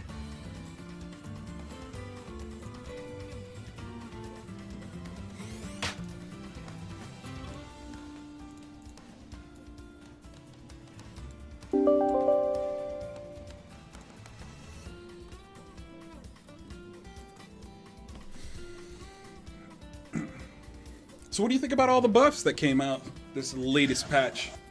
I think they made Falco a character, and I love him. My sweet boy, my precious child. I think they also made Falcon pretty good. I honestly think pretty much like all the buffs they did, I think were pretty important. Like I don't think they did any buffs where it's like, okay, this didn't change anything. Like all the buffs were pretty sizable. The only characters I think that got buffs that were like it still doesn't matter is like Mewtwo, because the character already had a ton of crazy kill potential and damage. The issue is the tail and disadvantage. The hurt boxes. Yeah, it's just you can't get down. Once you get hit, you're just kind of okay. There's my stock. GG's, I guess. But then there's also Plant. I don't know how much those matter either. Fair got a sizable buff, but I think Plant just as an archetype character needs either ridiculously strong projectiles and also decent movement. And they have good projectiles, but the movement's still just not there. But characters like Corrin, K. Rool, they both got pretty big buffs. K. Rool's arm around the stomach now is kind of insane, and Corrin's able to like just combo the hell out of you again and get kills pretty earlier, with back air still being so ridiculously oppressive. So overall, I think this patch was great for the health of the game. Although people don't like it because they want their high tiers to still beat the low and mid tiers and not have to learn the matchup. Right, and that's overall probably not the best for the game. I think having a lot of viable options is really entertaining for people who actually watch the game. And I don't understand. Well, I don't think people understand like how important that is to have a casual sport. You know. Well, I think people are seeing it from the perspective of their tournament runs, not the overall health of the game, if that makes sense. Well, yeah, but I mean, hey, you guys want to eat too, and yeah, and it's a circle, all right, and that's part of the circle that needs to be fed. Yeah. Anyway, we're gonna hop into this game one of this next set here. Let me just pull up the names so I have it all correct. We're gonna see Santi versus E2. Which is what I will refer to our good friend as during this set. We're going to be starting here on Town, which, you know, I don't really know how much that's going to affect the overall kind of game plan of this. Because the thing is, Game & Watch will have a lot of room to camp out, but both these characters are like are kind of pseudo-camping. Like, they'll camp you a little bit, but they're camping you not because they want their game plan is to zone you. They're camping you because they want you to get annoyed and approach them, whether that be Diddy with his pop gun or banana, or Game & Watch with the Schmeat. So either way, E2 off to a good start in this game. Just kind of has that banana in hand right now, and it's so deadly. Yeah, just has banana in shield and just kind of tosses it out, gets the F smash. Diddy definitely was one of those characters that got buffed a lot this patch and is now somewhat a problem. But they did take out the pyramid scheme Infinite. For those who don't know, it was a platform setup where you get an Infinite with Diddy's banana. But he was given a lot of other things. So still able to kind of play the game. And Ethan doing a great job right now to always just be armed with that banana. And even if he's not going for anything in specific, to make Santi always scared. A little fun interaction we had there with the that was such a weird angle of said that, but I'm gonna go for the chair. And yeah, the main thing I'm seeing so far in this match is Ethan is using a lot of side B to ledge. And as soon as Santi catches on and goes for maybe a down smash to ground him, or even get the sour spot and just straight up kill, then he's gonna have a lot harder time recovering. He's gonna have to play a lot more patient, especially Game Watch being a character that can kind of just drop off stage as they want to and back air you and put you in a tech scenario.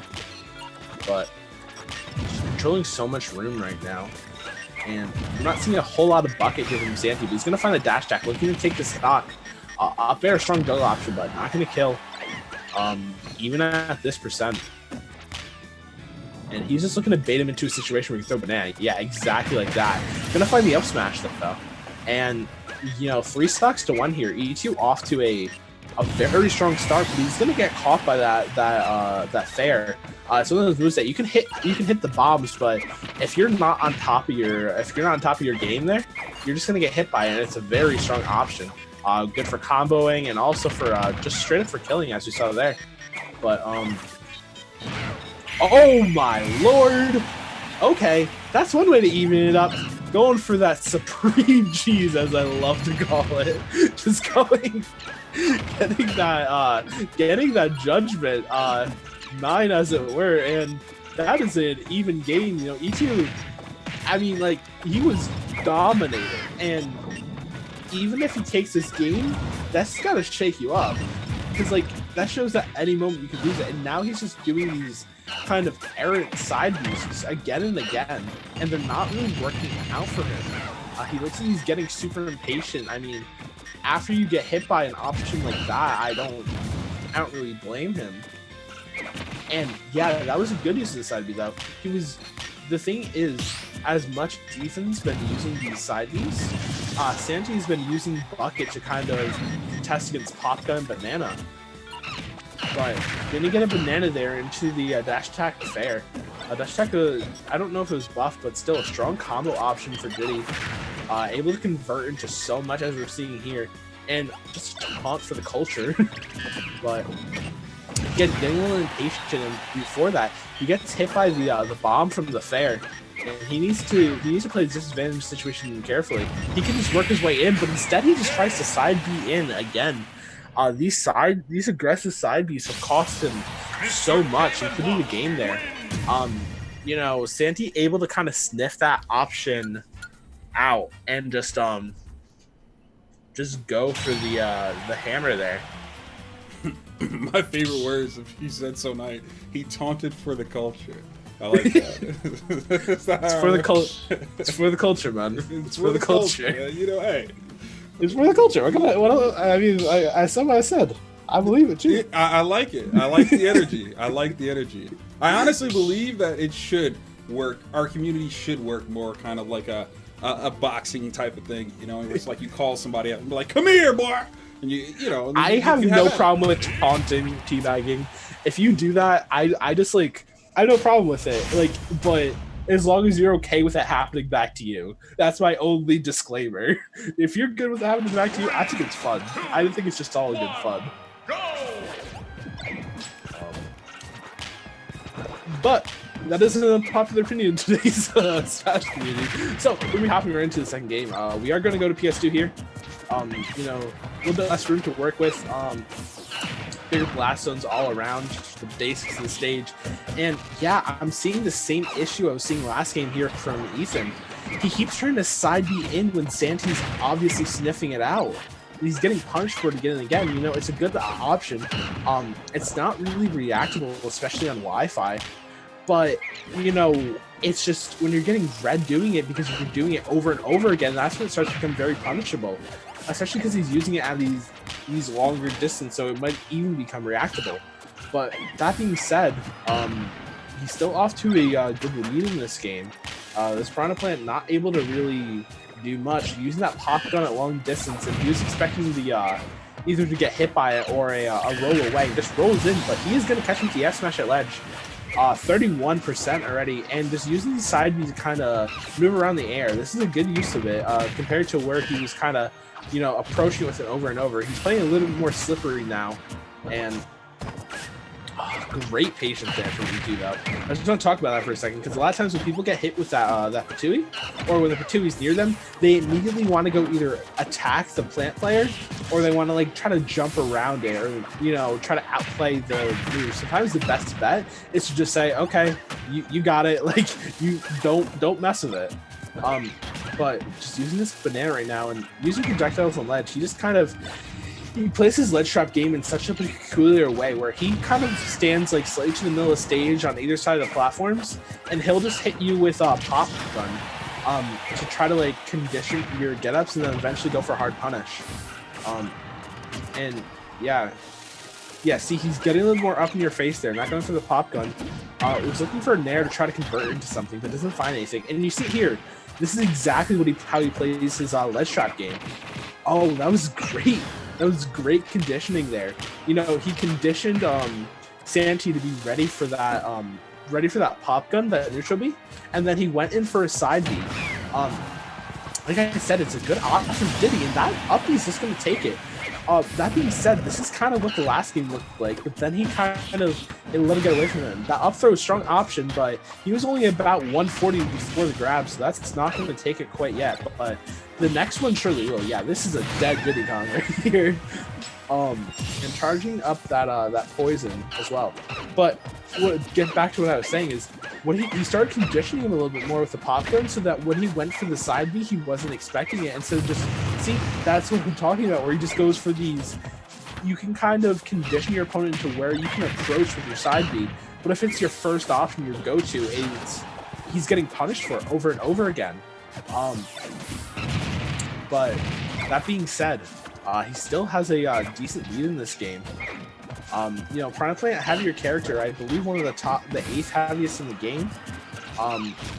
But already up to 81% here. You know, Diddy Kong character that can kill pretty early, especially off of banana or down tilt. If you get a banana up smash or like a down tilt S smash or down tilt up smash. Any of those real options might be able to take it here, but he's trying to challenge that super armor, and that's just not going to work. Oh, actually goes past him there. Oh, it doesn't kill yet, but that was so smart. Uses his up and go straight past him, has the banana in hand, and then goes for a read there. But that was a cross stage. That nair was not, however, that was right near the blast, so that's gonna take it. Though he does have banana, 150%. There's nothing to do there. That was a strong comeback there from Ethan. Able to use his monkey to condition a lot better than he was able to in the first game, where it felt like he was just kind of throwing it out.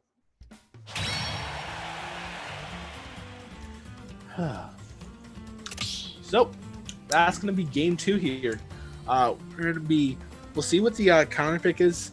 We'll see if Sanchi decides to go back to Game & Watch, because that Piranha Plant, I don't even want to say the excuse me. I don't even want to say the Game & Watch worked, because if y'all remember, if you look back at it, that game wasn't going well either until he was able to get that judgment kill at such an early percent. I think it was like 30 or 40, the down throw judgment.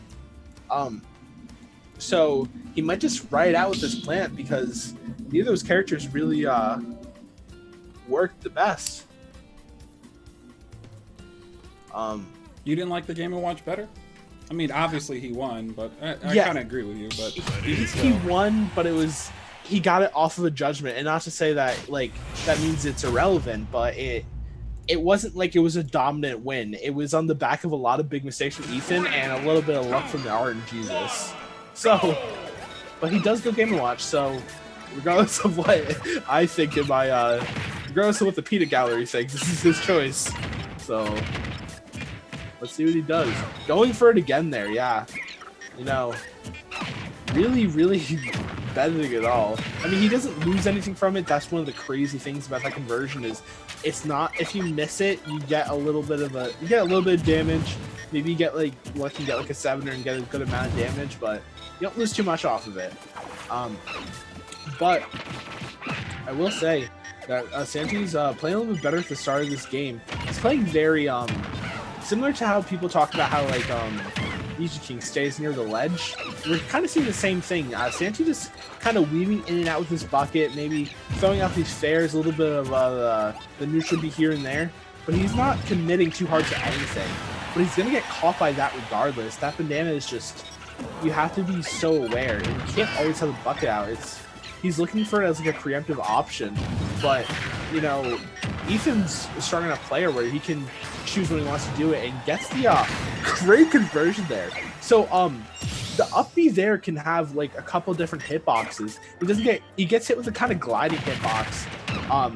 So he's able to find the gliding hitbox into an up air, I believe it was, instead of that strong hitbox that can kind of KO as well.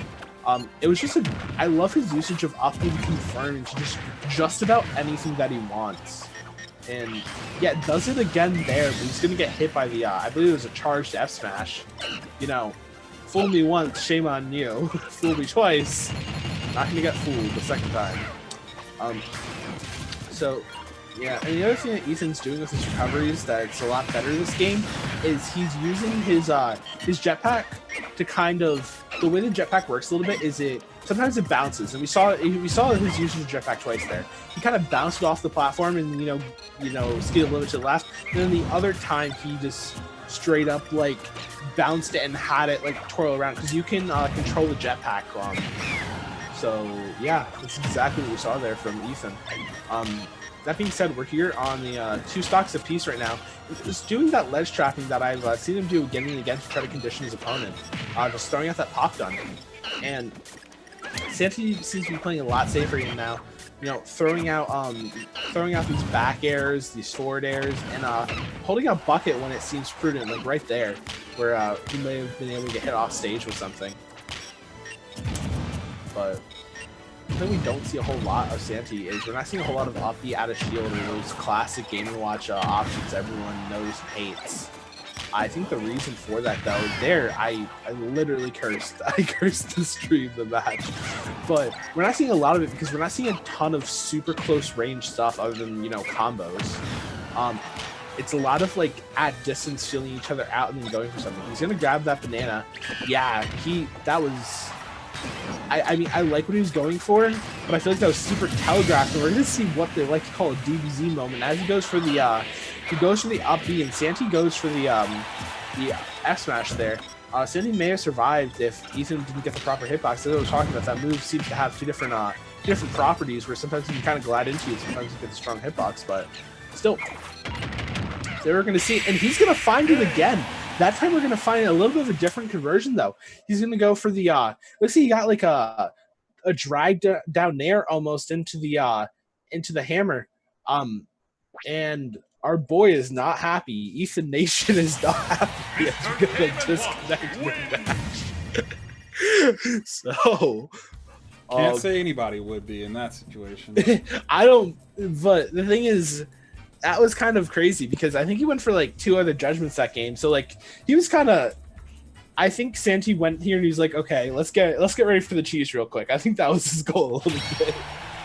I'm not gonna lie, I respect it. You know, it's all for competition. I respect it, but yeah, it's just the way he indeed got the 9. He got 2 9s. Okay, both of his wins with Game & Watch were on the backs of 9s. In terms of actual play in the neutral, it seems like Ethan was kind of... He was... I don't want to say outplaying because, you know, the win's a win, results are results, but it's got to be frustrating there for Ethan. Either way, that is going to round off our top 8 qualifiers there. We're going to be seeing Santi, Hisoka, Mustang, and Sama, the Pac-Man player, all are going to be in winner's side top 8. We're still rounding up in losers top 32. We're mostly in round. Mostly at my apologies. Mostly in losers round 2 at this moment. Cyan Ghost, I believe is the full tag. I was able to take it over Andy Demon in 2-0 fashion. Cyan, the Mega Man player. Clove versus Team Duck. The winner of that game will play Cyan Ghost. And then sitting in our top 8 qualifiers and loser side, we have Casual Ham, Palco, and Embers currently, as well as our boy Ethan that we just saw. So I'm not sure if we're going to move on. We could probably get Dr. versus Title. Or we can move on to a top 8 match. Yeah, I was going to go ahead and move on to the top 8 match. Yeah, either works. We usually like to ride the winners gotcha. and then go into losers afterwards. I'm going to get OG Mustang versus Sama if we possibly can. Just to get a mix-up so we don't get Santi again. I'd like to flip-flop if I can. And I really like OG as well, you know? Makes sense. I'm going to go ahead and let's see. Oh, yeah. That was the one thing I didn't do. Just grab everybody's Discord names. I can do that real quick.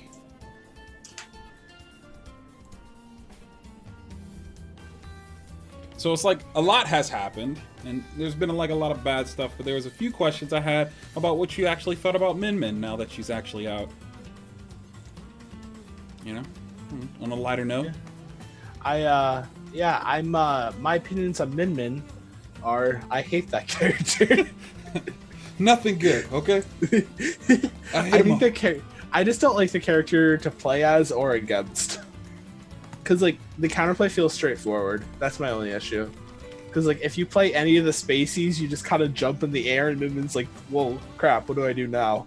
It's like, but a lot of banger music. Unfortunately, the stage is not going to be legal anywhere, as people were hoping. But still, either way, another character out of Smash. Who's your dream pick? Pick any character. That's who you want in Smash right now.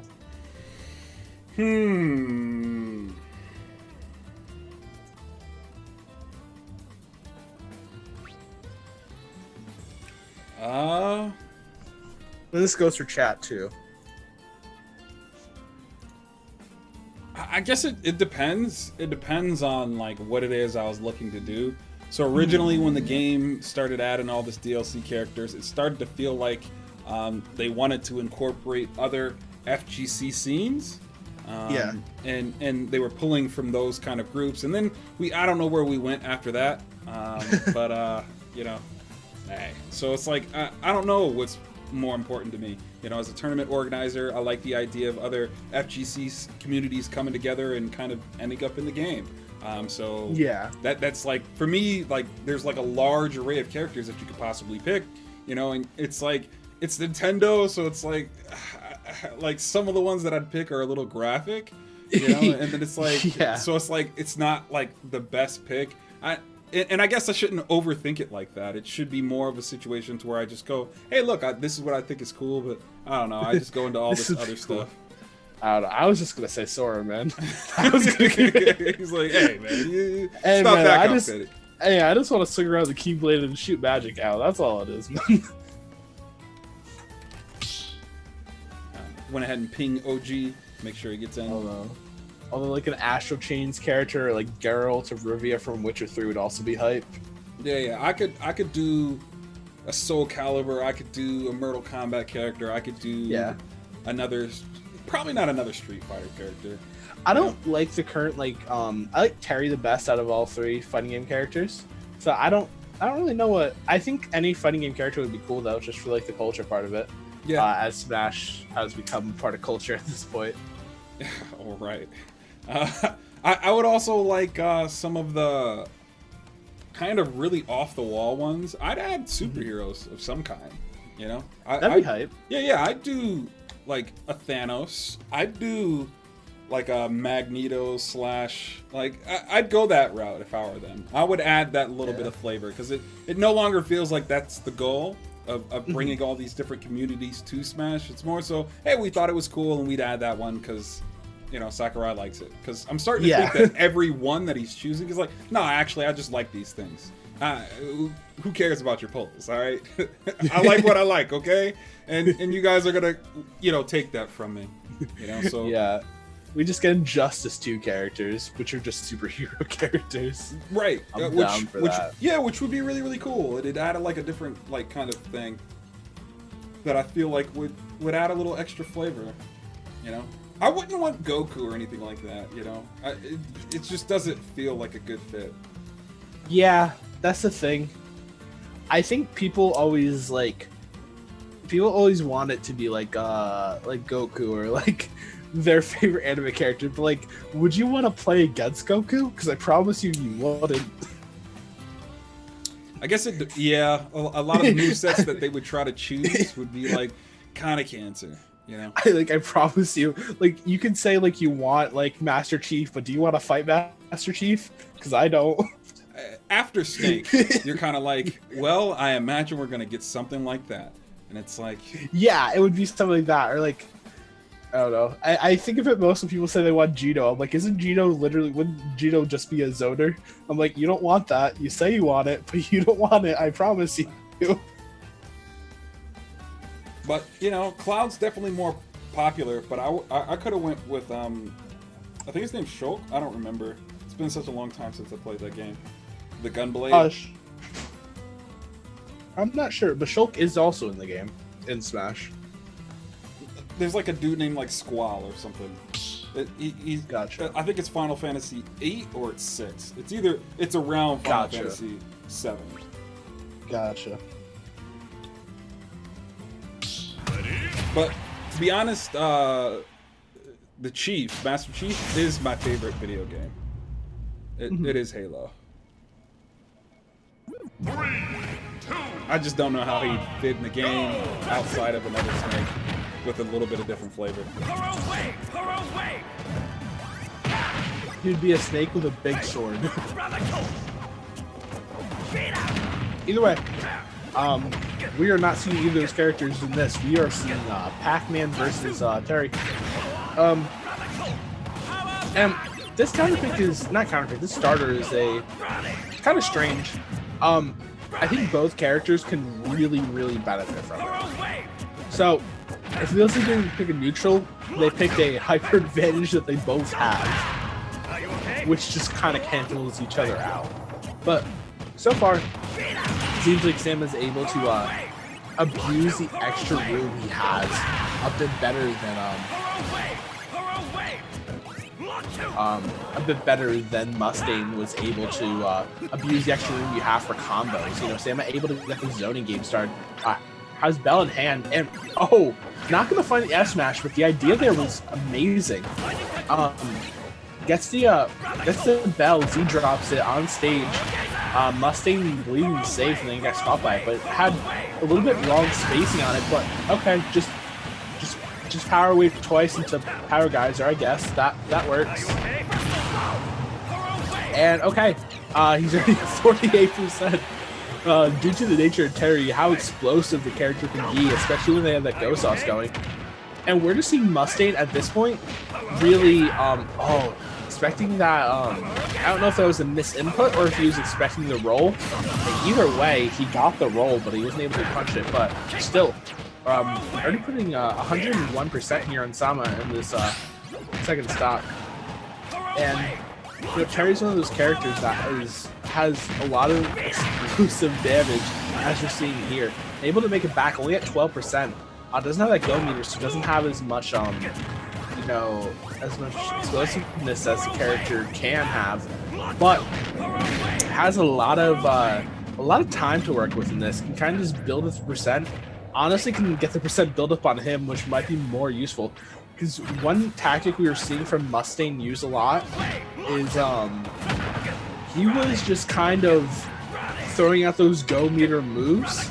Because it felt like he wasn't even like really trying to hit with all of it. He was just trying to get as much damage built on as possible, and just throwing it out whenever he could, because he knew Sama would get caught slipping by at least one of them, or put him in a position where he could punish with something safer, maybe a jab power dunk or something like. And you see it there. He's just constantly throwing out the pressure at it because of how devastating and how active those moves tend to be, especially Power Geyser, a very active move. Either way, that is going to be a 2-stock here from Mustaine, starting out on a game 1. I'd imagine Sama would want to go to something with platforms maybe, so he could try to you know, set up camp a little bit better, especially with that hydrant, and just try to space out Mustaine a lot better than he did in that first game.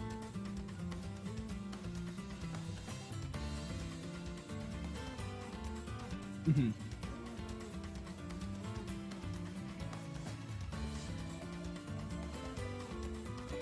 Yeah, that was the perfect example of how FD really works.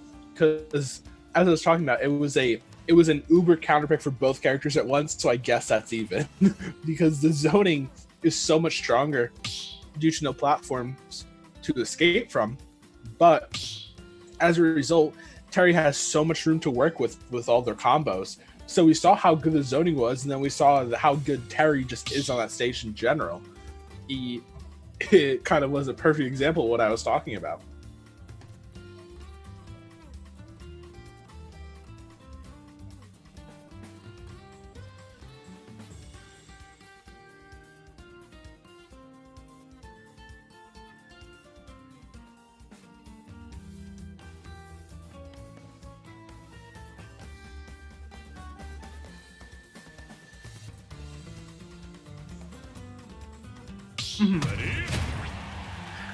Yours?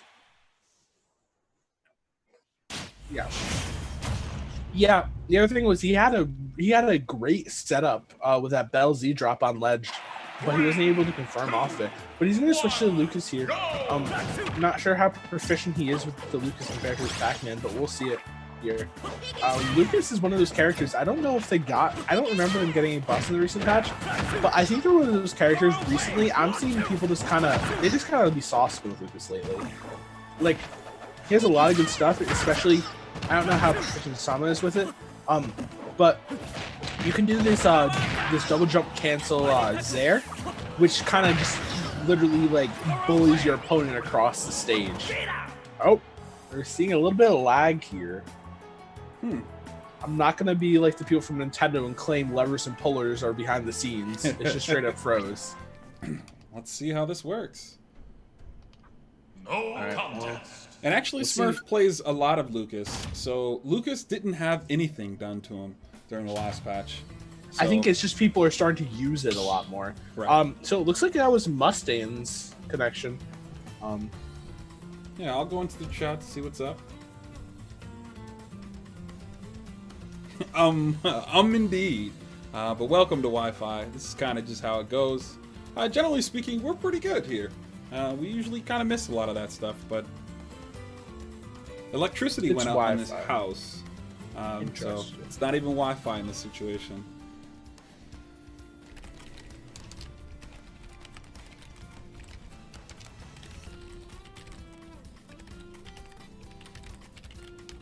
What now? It just depends. If he can come back, then we'll just rehost the match. They'll go back to the right stage, and then we'll go from there.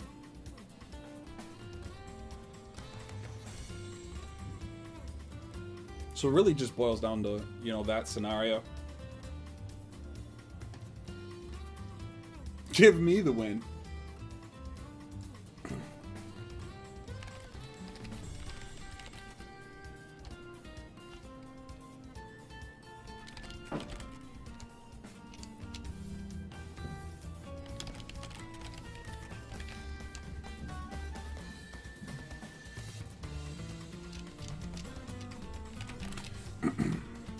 Sure. So he asked for 10 minutes. I'm gonna go ahead and grant him that 10 minutes.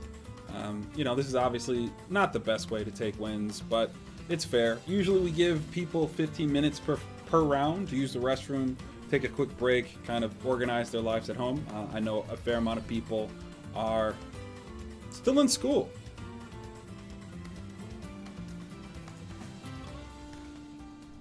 All right. Well, while we do that, I'm gonna take a quick break, grab some water, Okay. but I'll be back. Maybe. All right. Let's see if I can pull another match for you guys. We can just suspend theirs real quick. Yeah. Caster swap out. Caster swap out. Let's get it, guys. It's okay. He's getting that water. Needs to stay hydrated. I'm ready to. Just doing some chair ups. Well, yeah, school is out. This is just one of the considerations, seeing how we host this every Sunday. Holiday and family permitting. You ever do chair ups? I have not done cheer-ups. Yeah, it's the best way to work those tries. Potentially break a weak gaming chair. That. Get those in. So currently I don't have anything to show you guys. We're still waiting for some matches. I wouldn't accept that from him, guys. We'll see if Sama will fight me.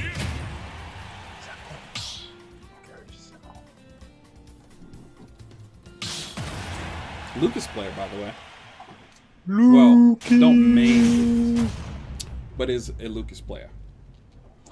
Yeah, I'm just gonna watch these matches, watch you get hurt, and kick it in the training arena as I tend to do. Oh, I hit the wrong buttons.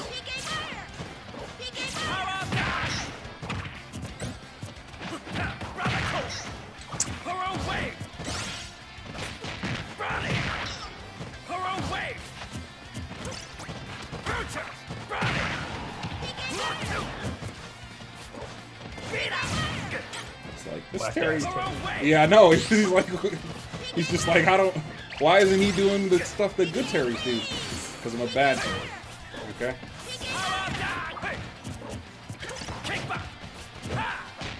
You know, so he's a big Terry.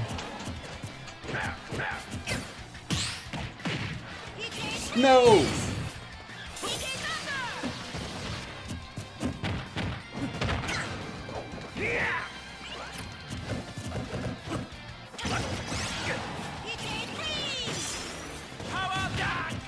Must be drag.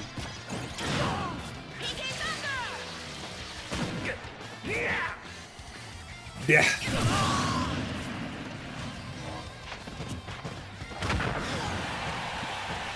Oh, he might kill me. Somebody throw something. Oh, let's take a look. Sorry, there's some.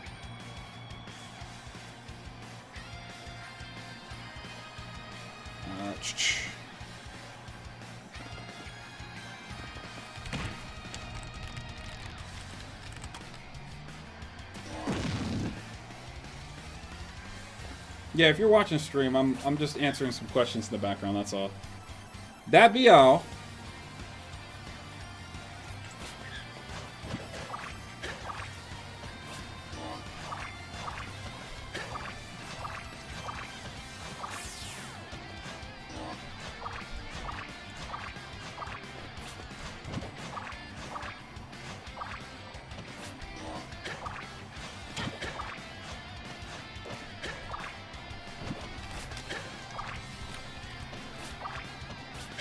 It'd be all. I'd rather take the Falcon. A doodly doo. I'd rather take the Falcon. Oh, okay. Well, that challenge. Never mind. It seems that that's all good.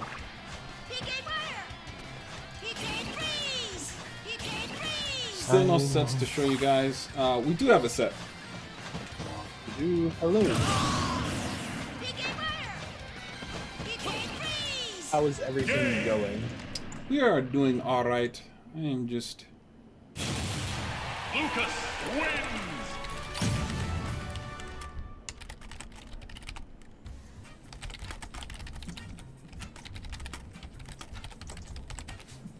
We're gonna go ahead and get a losers match. I'm gonna get Embers versus Vertigo.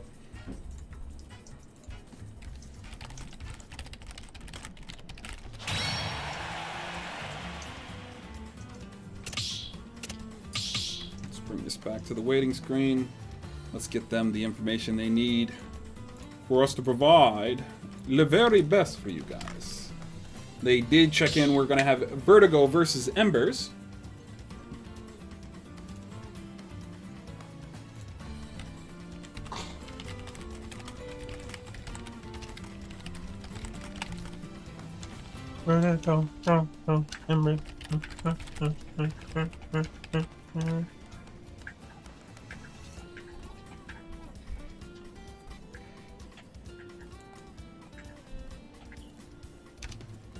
Smash DG a little bit.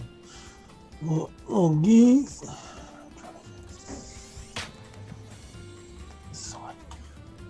Looks like we're out of the red zone. There weren't really any like actual like bad pings today though. Nah, they were really like, simple. It was like moderator. It's like hello. Yeah, we're having our match. And you go, yeah, all right. Okay. You're like, yeah, I see how that could be an issue. Nah, some people are a little giddy. That's usually what it is. Is they're like, well, it's not happening fast enough. They should be in here, and it's like, I mean, Oh, my favorite is when people request mods because the DQ timer is like 10 minutes and it's like 9 minutes and 45 seconds. Right. They're like, this is unacceptable. and I'm like, just give them their time, you know. It's like things happen, you know. There are a fair amount of young people in our community, you know. Everybody has that moment where they're sitting there gaming and their parent walks in and they go, "Yo, those shoes, they need to move now." And you got to be like, oh, "Okay, all right, let me go move those shoes." And there's groceries outside. Right. And it's like little Lance story. So I was playing Legend of Zelda with my mom. Because that's what me and my mom did. One of the few ways that I got into gaming. And my dad wanted me to do just that. Move some shoes. Like 2 inches, but hey, he wanted me to move some shoes. I grew up Christian, so they were in a church group, obviously. And it looks like a button check.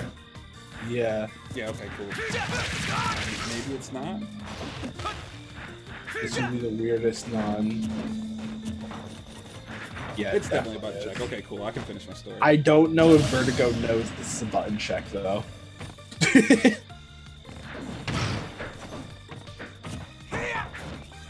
gonna make my dad seem really, really mean, but hey, this is life, all right? And why I'm like, yeah, you gotta give people that time. And my mom was like, no, wait a second. I'm teaching Lance how to read, because I was much younger at the time. This is like one of the original Zeldas. And, you know, we're talking through the cutscene. We can't skip this part, you know? It's valid story stuff. Are they really fighting? I think that was. Okay, I guess we're in a match. I'll stop. You can still finish your story if you want, because I don't have much to say. This is what's going on. Is it a button check? We both don't know. Like, that's a good question. It started. No, like if nobody stops. Yeah, if they don't stop.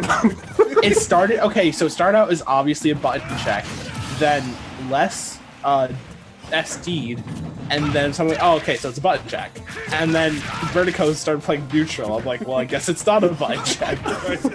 So we're in a match here. I haven't been paying attention to most of the match because I thought it was a button check. So all I know is Les is down a whole lot, and he just got S-smashed by Roy. That is sad. I guess that's Smash 1. I guess. You do take those. Not an option. Someone takes those.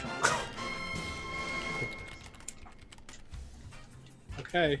If they report it, that's game 1. You can continue your story now. Yeah. Vertigo was like, what was that first stock? I was trying to get you not to go. I banned the wrong stage on accident. And then he just played it out. I would have not done that.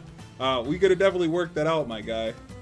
But, you know, he said, bro, you started the match.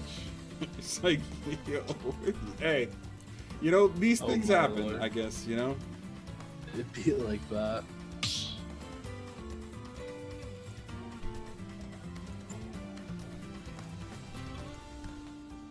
So Sama moves on. I'm going to hold on Hisoka versus Sama. Yeah, it makes sense.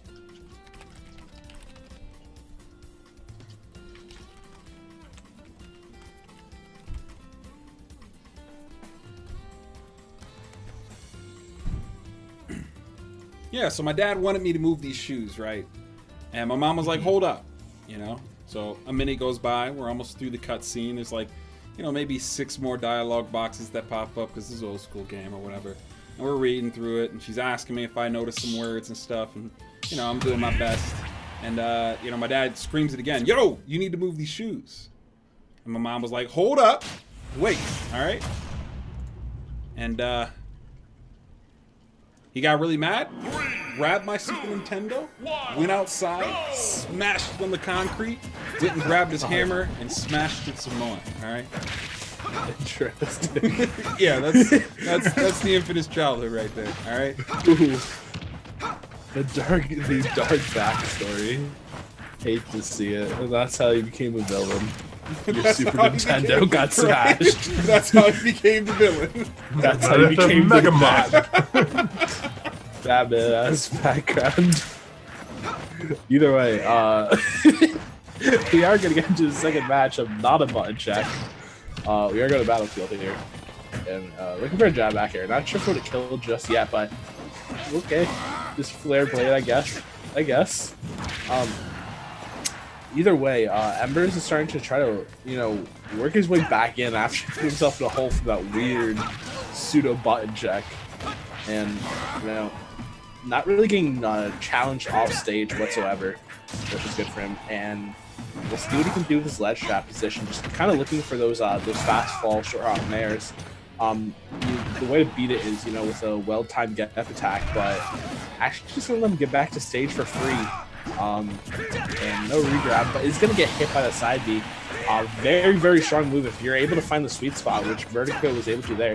Pretty strong even without the sweet spot. It's kind of crazy, but that being said, Ember's just trying to look his way back in the game. Wolf has a lot of kill power, but can also not kill to like 160. You know, gets the reverse nair, but not gonna find anything with it. And right now, Vertigo is just kind of wearing him down.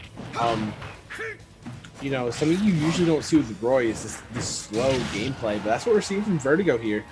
And we're gonna up his way back. It was a good option because, similar to other, good up smash there. That move has a ridiculous amount of scoops, so able just to kind of pluck him out there and find the stock. But Vertigo is able to just kind of upbeat early when he's off stage in a lot of these positions and do the armor that the move has. He's able to do it, and actually getting the, we could have, just getting a weak version of F Smash doesn't kill, but you will find the Flare Blade and able to find the double nair into the forward air. That's an easy 39% with another Flare Blade.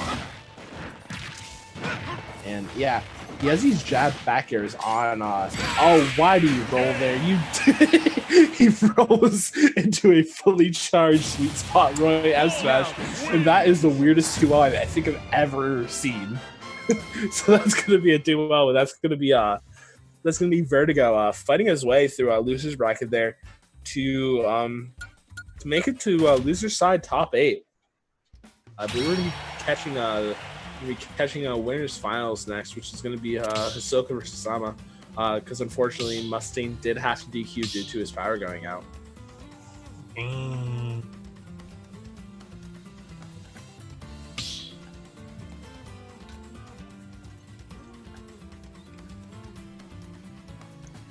Yeah.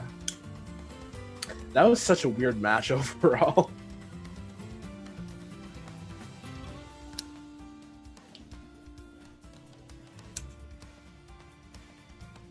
Yeah.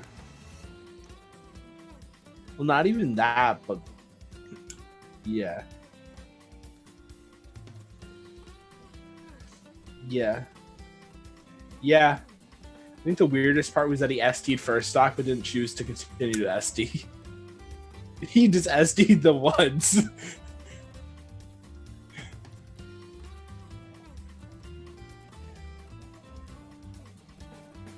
This is weird. The other thing that was weird was Ember's decision making in that second game was like, it was super strange. Like he was trying to weave his way in a bit, but then he was playing careful overall. But then he just rolled into a fully charged Roy F Smash. Like, I guess I'll die. And then the weird part was Vertigo wasn't even playing Roy like the way you see it played often, that explosive hold forward, I'm Oonga Boonga playstyle. Instead, you were seeing Vertigo play very patiently. He was playing the character like you see Crombie played, which I've also seen he's played a little bit of Crom in this bracket. It's just he didn't really switch his playstyle at all. He was just trying to poke his way in. But either way, able to catch a dub on that one. So he's going to be moving on to loser's side top 8. He will be playing. Who is he going to end up playing? I believe he plays the winner of Catch a Hand and Clove, maybe, if I'm not mistaken.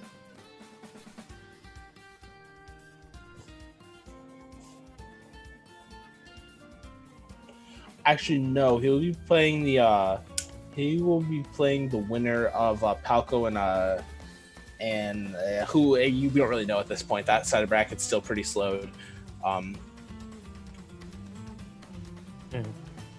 But be looking like he'll be playing either ABR, Title, or Palco. Vertigo will. But currently, we're going to be seeing Sama versus Hisoka. We're going to be seeing another Pac-Man versus Terry match. Hopefully, the Terry's power doesn't go out this time. At least that's the hope.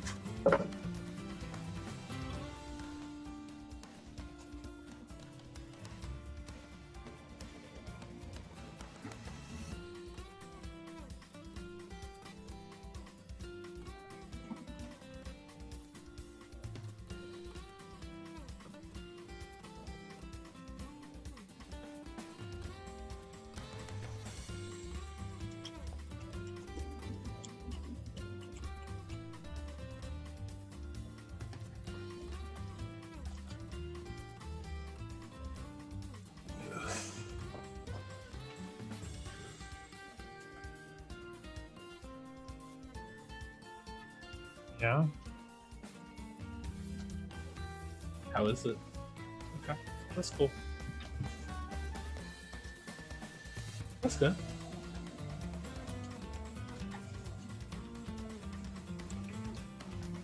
Mm-hmm.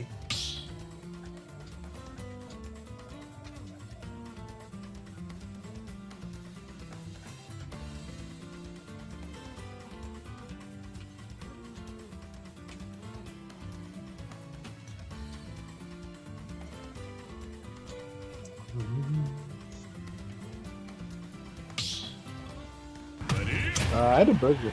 That's kind of hype. I had Indian food.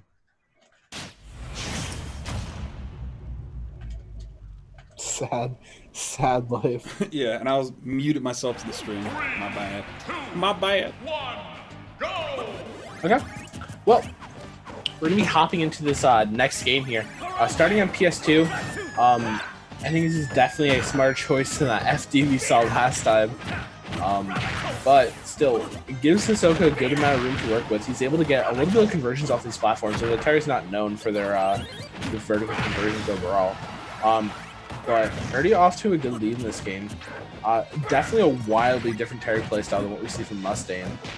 I'd say a lot more patient and calculated, whereas I feel like Mustaine is a bit more explosive.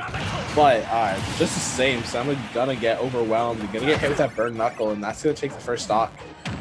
This is I think that might have been the first hydrant we saw from him, not really able to set up his camp as well as he would like to. And his water's actually gonna screw him over there. But able to just continue, and he's starting to get a lot of his percent on though, so it's not out of the question. He immediately goes for the bell throw. No real setup there, and Hisoka just gonna sniff that out, not gonna get hit by it. But Sama is going to get hit by that conversion into the burn knuckle, and needs to find a good option recovery-wise, and it will just kind of drop the hydrant. Hisoka not ready for the option. That being said, gonna get that power geyser on shield, and great conversion there. Able to find the bell, and sometimes Pac-Mans would go for the up air there, but I think it was at just the right spacing vertically where he could just get the up smash. And gonna use that charge up B. Has a bit of invincibility at the start, and as the hydrant was being dropped, it didn't really bother him whatsoever. And that's one of the best uses of Melon. We're starting to see that a little bit more lately from Pac-Man players. They'll use that Melon, they'll kind of throw it out, and then they'll run up to charge it. And then it basically puts players in a 50-50. They either have to shield where they might get grabbed, or they have to spot dodge, and it's just good usage of it. That being said, though, Sama's still in a bad position of not really getting a lot out of this projectile play other than that one brief bell into up smash conversion. But Pac-Man, a character that has a lot of kill potential, especially if you get bell X smash. Can kill 70 or 80%. Depending on where you are at on stage. So not out of it yet, but great read there. Gets the jab, and doesn't go for a third option. Instead, reads the DI away or the roll in and catches it. So he's gonna catch him with that charged rising tackle, and that's gonna take it. That's gonna be a brief game one there from Hisoka. Two different styles of Terry, both similar results, especially game one. Unfortunately, Mustaine did have to DQ due to his power going out, but both able to find that game one. We'll see what the adaptation here is.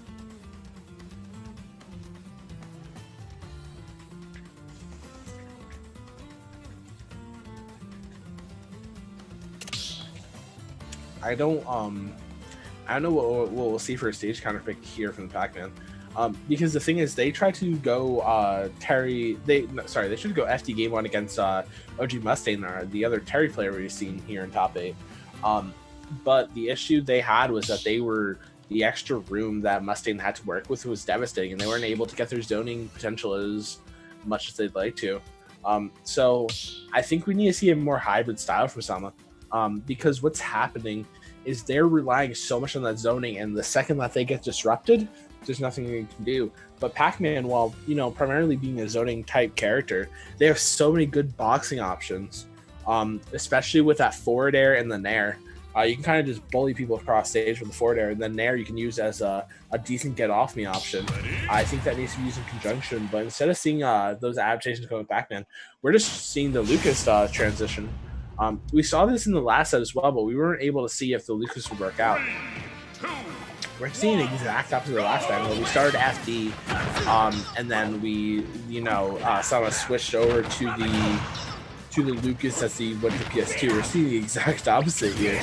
And using that down smash to kind of try to interrupt him at ledge. It worked once, but wasn't able to get, consecutive usages out of it. And he's just trying to work his way in. I think he relies you know, while if you're a zoner, obviously you should be using your zoning capabilities. I feel like he's relying a little bit too much on it, and because of that, he's just going to get bullied at ledge, and he's going to lose the stock there.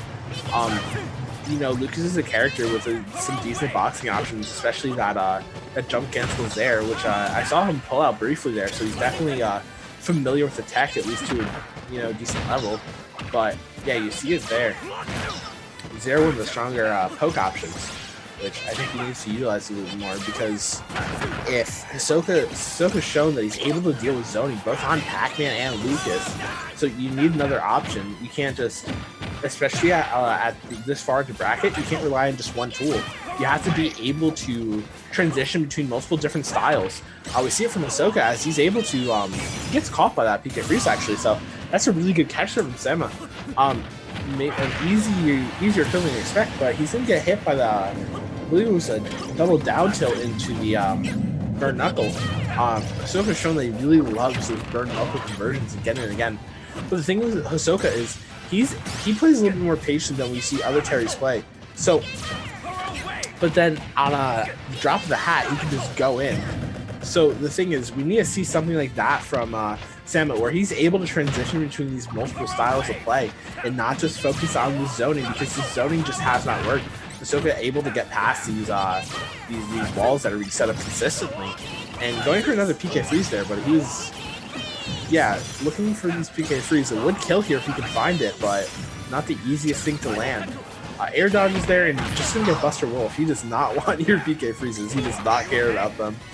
But gonna get hit by another jab, Buster Wolf, and you know he has to be careful. One strong hit from any of this go meter shenanigans, and that is the end of the game. Yeah, this baits him so hard. Jabs, doesn't get hit by it, and then just kind of dashes back and waits for the roll in, the aggressive option, because he thinks it's punishable. But unfortunately, most jabs are not punishable in this game. You know, some are depending on the scenario, but Terry able to just kind of jab at your shield, dash away, and then wait for you to make a mistake and converts off of it into the down tilt. So that's going to be a 2-0 so far in the set.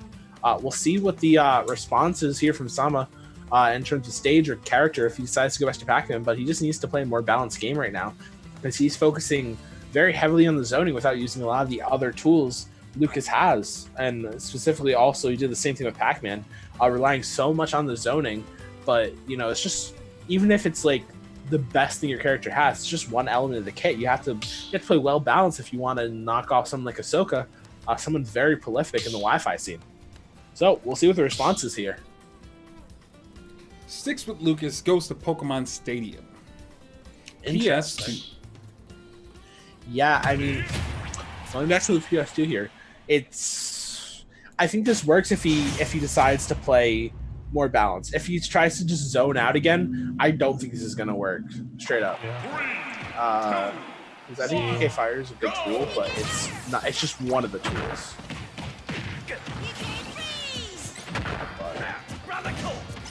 We'll see what he tries to do here. You know, going for the spacing again and using a lot of PK Freeze, PK Fire, you know, what we've seen so far. And he seems to be doing a little bit better job of zoning now. Because before it felt like he was mashing some of these projectiles without really zoning. Even though you can set up a wall, you kind of have to pick your spots the same way someone trying to get in on your zone does. But he seems to be doing a little bit better at the beginning of the game, but it's going to get the parry. We'll see the conversion off of it. Yeah, he just goes for down throw to PK Freeze. He's going for a lot of these PK Freezes, and while it's can be a decent option at times to catch your opponents off guard, he's going for it way too much. And doesn't get the proper DI on that. You know, it's a strong option to go for, but I don't think he was at 100 before the hit. So it looks like he was DIing in there because that's going to get caught by it, but he's going to kind of poke with the fair. And oh yeah, actually gets him getting hit, but Terry able to get up attack out of it, and yeah, good usage of the fair there though. You know, it seems like this game is doing better, you know, going between those different styles, but he's still relying on zoning a little bit too much, and because of that, he's going to get hit with the Buster Wolf. Not going to get killed yet, but that Geyser is going to take it every day of the week. He is down 3 stocks to 1, and, you know, Hisoka has shown no evidence of stopping. One of the benefits of Lucas is that they do have 3 kill throws, so can use that, and just kind of trying to space away with that. And I think he's getting like so predictable with those PK freezes that Hisoka had the balls to parry one of the most dangerous moves in Lucas' toolkit. Not the most dangerous, straight up, like in terms of raw kill power. Didn't get hit by another jab power dunk, and Hisoka has so much to work with here. He's just kind of pushing Sama across the stage, just kind of bullying him right now. Able to just hit the dash attack, which hits Legend. That's going to take it with a very low percent 2-stock. That's going to be a dominant 3-0, and that's going to be winner's finals down just like that. So that's gonna be our winners finals with Hisoka going on to Grands, and Sama gets one more shot in losers finals to try to work his way back and get a chance at taking everything home. So that's that. Yeah. All right, looks like we'll have another match to ride into. So there's that. We'll get Palco versus Title.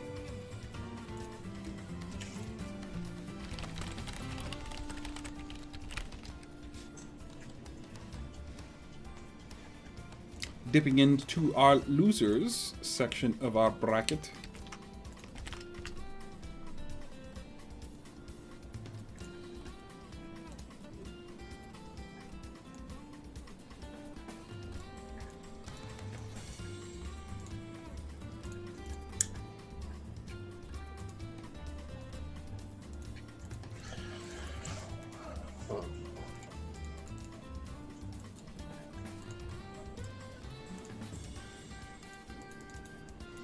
Just a couple quick updates while we're waiting. Casual Hand and Clove are 1-1 now. Winner gets top 8. E2, that Diddy Kong player we saw, took it over RKO 2-0. So he's going to be in loser's side top 8. And Palco and Title is the last top 32 match we'll be seeing on stream very likely. After that, it's all top 8, so all best of 5. Giggity.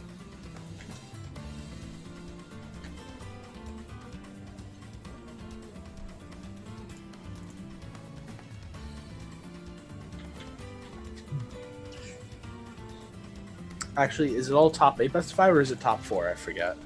We do any match that is for any placement, top 5. So in this case, let me look at it. Losers semi and beyond will be Gotcha. best of 5s, and then winners finals is best of 5. Gotcha, so top 4. Yeah, okay, my bad. My bad. Okay, yes. Okay, it's all good. It's all good. I was just clarifying. No hate. It's all chill. It's all chill. He's like, so I'm correct. Yes, you are correct. Okay. All right. Okay. Hey, chill. That's how it chill. be. Hey, my hands are up. Don't shoot. Don't shoot, bro. Oh man. So, just waiting on Palco, who we've seen I think we've seen at least one match of. He was that Kirby player, I believe. Actually lost to Sama, the player we just saw now. And Clove taking it 2-1 over Casual Ham.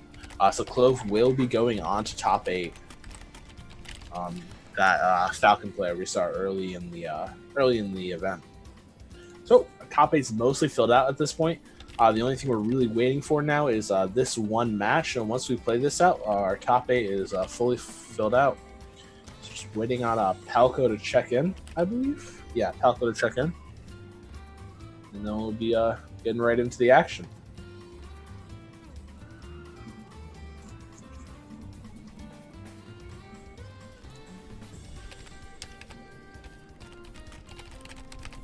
Okay, he checked in.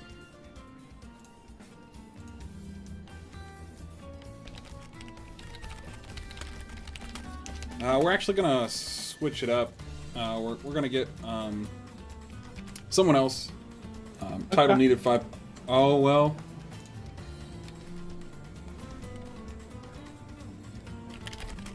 I'm guessing we're gonna get E2 and Clove then? Uh-oh, I might be holding people up. Yeah. There's 2 matches available, I think. I think Yeah. one. Title one said he already- needed 5 minutes though, so I was like, oh, I'll just grab Gotcha. Clove and EP or E2.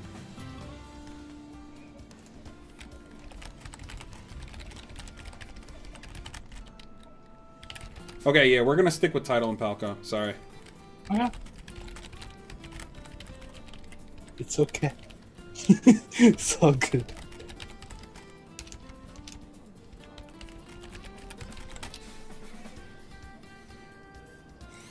There we go. Okay. Wonderful. I don't know. Are they hopping right in or are they taking a quick break? No, they're ready. Okay, cool. Title was the one that said, hey, I'll need 5 minutes. 30 seconds later, I'm good. I'm like, come on, man. Come on, man. Come on. That was a quick 5 minutes. That's all I got Yeah, to yeah. say. What's in the box? What's in the box?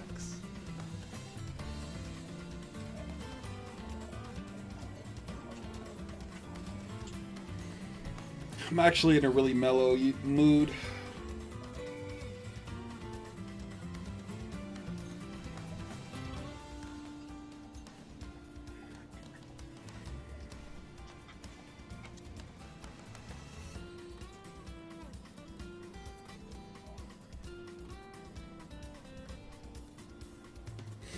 So, you know, I mean, I always ask about current events. If you don't want to talk about it, you can just go ahead and let me know. But where do you think we go from here, man? Never mind. Our match has started. I'll talk about that after. I've done a lot of work on this already for my local community and beyond. So I'll talk about it later.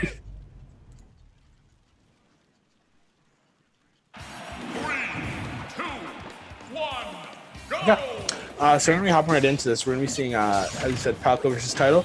We're gonna be seeing Kirby versus Wolf. I feel like this cannot be great for Kirby just in general, because if you look at the air speeds, Wolf is very good, Kirby's very bad. They're both characters that get a lot of stuff off of their aerials. So, you know, if Title's able to just kind of drift around and play a very aerial-based playstyle, I don't know what Palco will be able to do.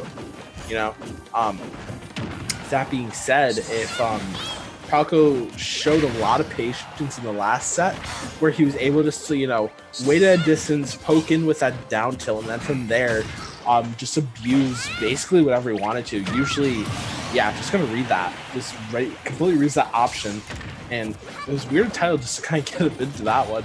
Not even trying to get up attack it. Probably still would have killed, but still a mistake. And yet we're seeing it here again. He kind of likes to dash in, down tilt your shield twice, and then dash out. But he's gonna get caught by there. Wolf's a character with a ton of kill power. We're seeing it yet again. So yeah, and you know, something Palco can start doing if this laser game persists is he can start just inhaling it.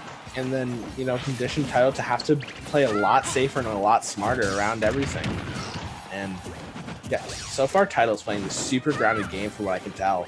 Like he's going in for short hop aerials here and there, but if he really wants a shot, I think he needs to abuse his aerial speed. But he's just gonna get caught with that 2-frame down smash, and that's gonna take the stock. It already has quite a bit of a lead, and we're seeing Palco's great advantage that we saw in the previous sets we watched him, where he can just get one hit and take you to task for it, take it all the way. So it's good to go for there. And you know, Title's in a decent spot because Wolf's a character that can kill around this percent if he gets the right conversions. But he's gonna have to play a lot safer against someone like Palco who doesn't really overextend. Yeah, you know, catches that drift in with the F smash. Actually punishing an unsafe option. And yeah, good showing it from Palco. That's going to be a solid game one. We'll see what the adaptations are. I really think the option select, so to speak, here for Title is he needs to play more aerially. He needs to do a lot of full hops to kind of try to abuse the ridiculous aerial speed that Wolf has as a character.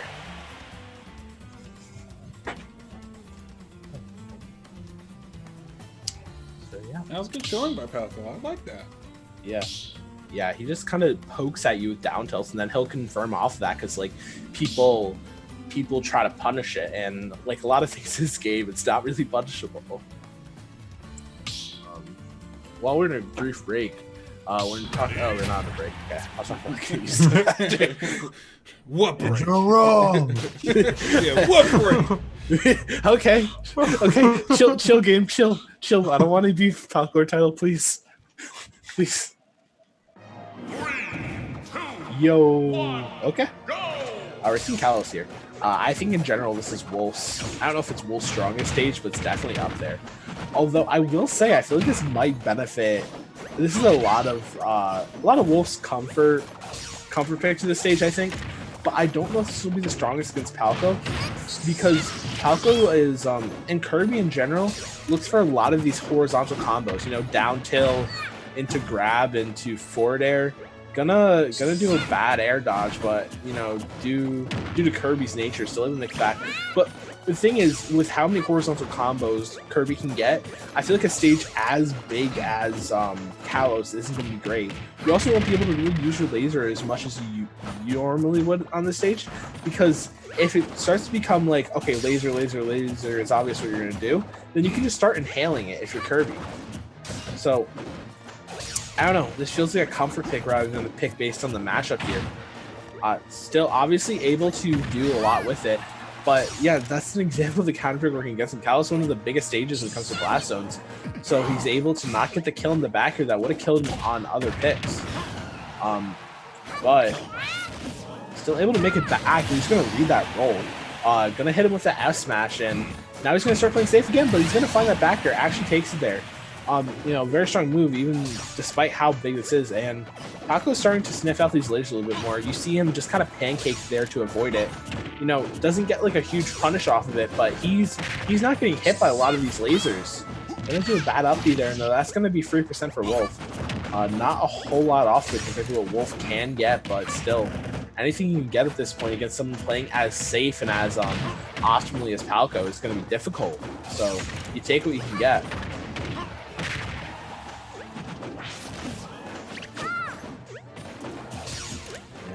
Yeah, Palco just kind of picking his spots. Uses that up to be as an anti-air option. It's probably the riskiest anti-air Kirby has, because if you mess it up, you can get punished for that easily, especially in a character that hits as hard as Wolf. But speaking of hitting hard, gonna get hit with the S smash and actually side B's back to stage despite the edge guard attempt by Palco. And you know, when you see a Wolf back throw at that percent, you know they're looking for the supreme cheese. He was looking for a DI into the back throw to get hit with a back air or something, but is actually gonna find it there. He's gonna take his second stock, and Title has to play almost perfectly here. You know, he's at the percent where he can get a kill when he gets the right move. You know, a back air at ledge, a S smash, a down smash. But you know, Paco's definitely gonna be sniffing out those options. Goes for like one of his vertical extensions. Doesn't go for it too often, but actually goes for something I've seen him do a decent amount today is he'll go for these either drills or he'll go for these forward airs to kind of convert into other things. And he's just content to sit on ledge. You know, sometimes when you sit on ledge there, you can just kind of trick your opponent doing that, and that's dead every day of the week. Takes his own stock in the fashion, but you know, just kind of that move can get hit out of relatively easily. We see that from Palco, so that's going to be a clean 2-0. He's going to move on to top 8. I believe he's gonna be playing Vertigo, that Croy player we saw from earlier. In other news, E2 is up 1 game over Clove. So yeah. No, well, probably not. We'll probably go straight into the next match, but you could probably mention what you think we need to do in our community to move forward, because I'm interested in what you think as well. Yeah. So I'm someone who's posted a lot of resources on this, including, you know, writing up my own stuff on documents, sitting on panels for like bands. You have to treat every case regardless of severity, even if it's not criminal. It's about changing the culture at the end of the day. So you have to keep in mind whenever you're creating rules, how does this affect the culture? How will people feel? Will this make people feel comfortable at my events? Like, is this promoting the values I want? And that starts, with banning people looking into accusations, etc., and just having a lot more accountability overall. So, that happens with like codes of conducts, general conversations with your community as often as you can, and just making sure you're really on top of everything overall.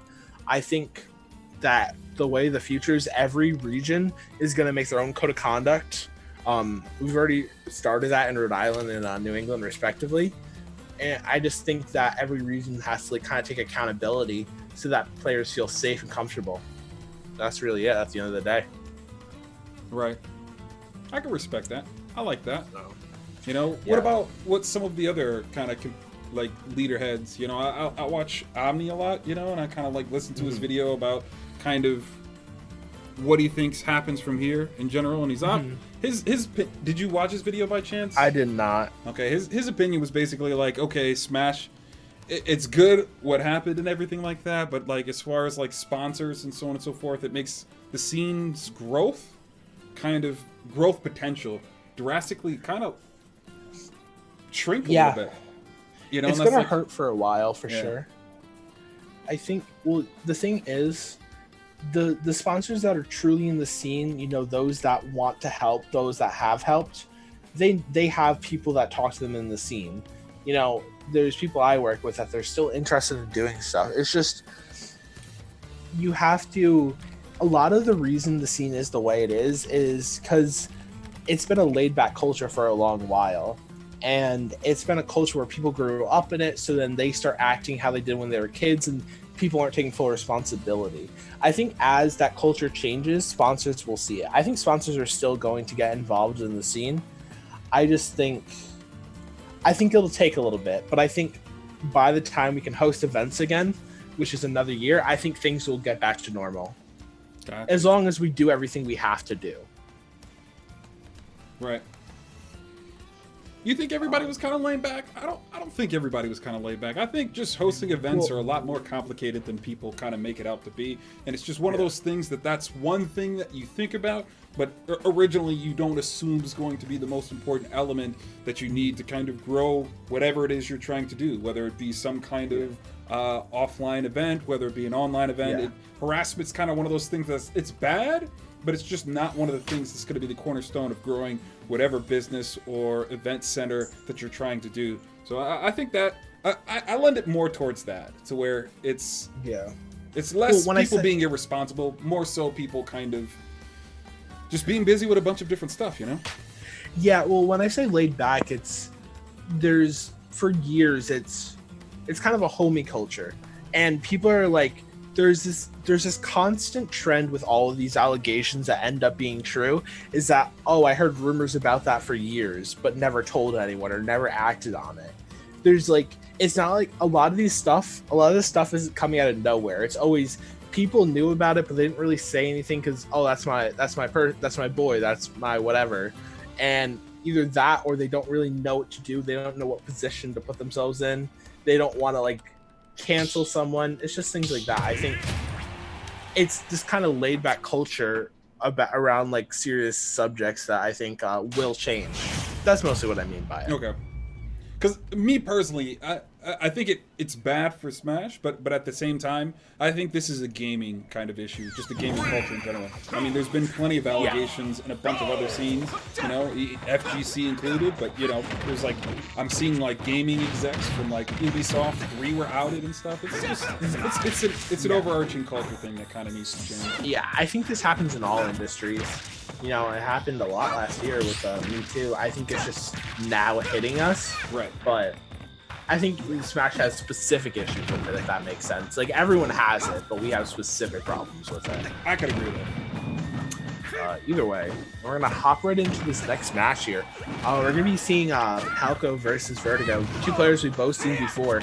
And this will be a really interesting clash of styles, I think. Because the thing is, they both play this safe poke game and wait for you to do something dumb, as we just see him do something dumb. I think he was at like 60 or 70, but we're on Town and City and it's Chrom and Roy.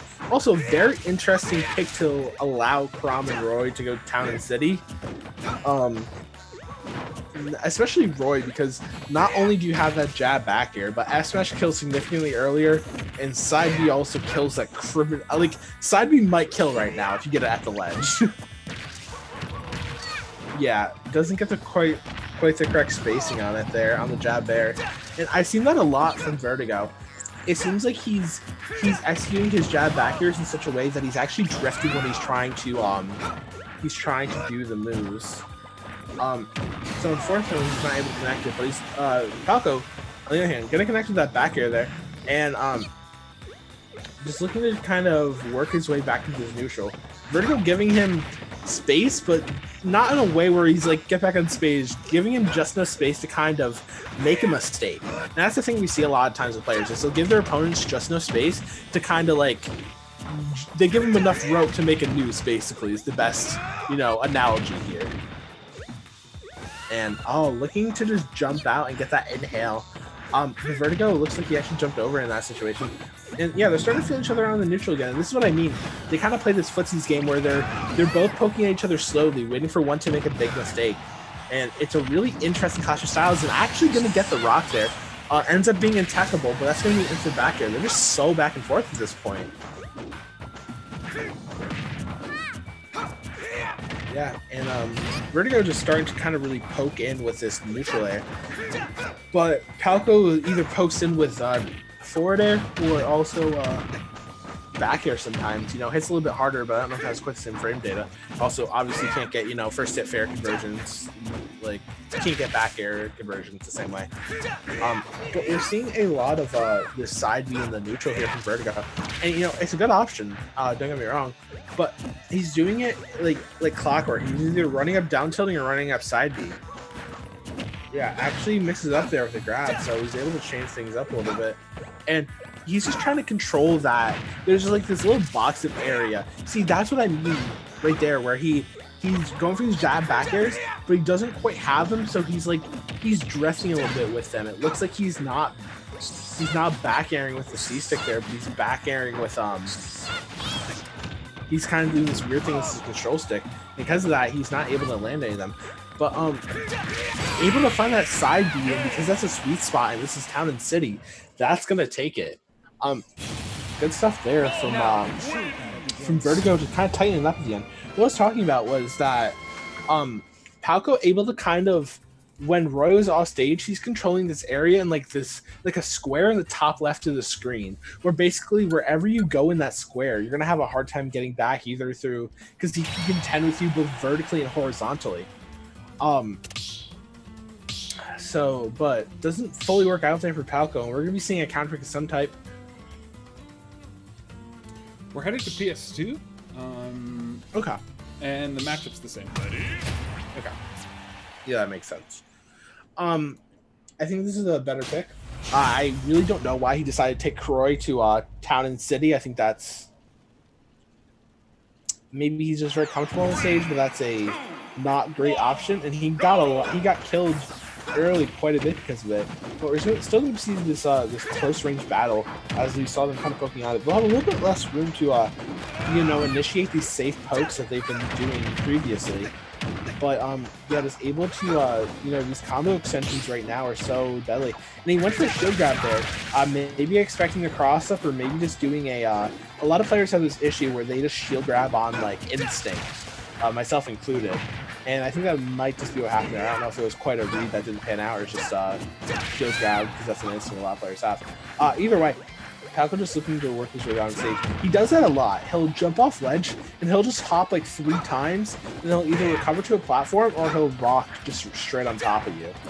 And his opponents never really seemed ready for it. He was expecting, I don't know if he was expecting a jump from ledge there, or if he was expecting a neutral get up full hop.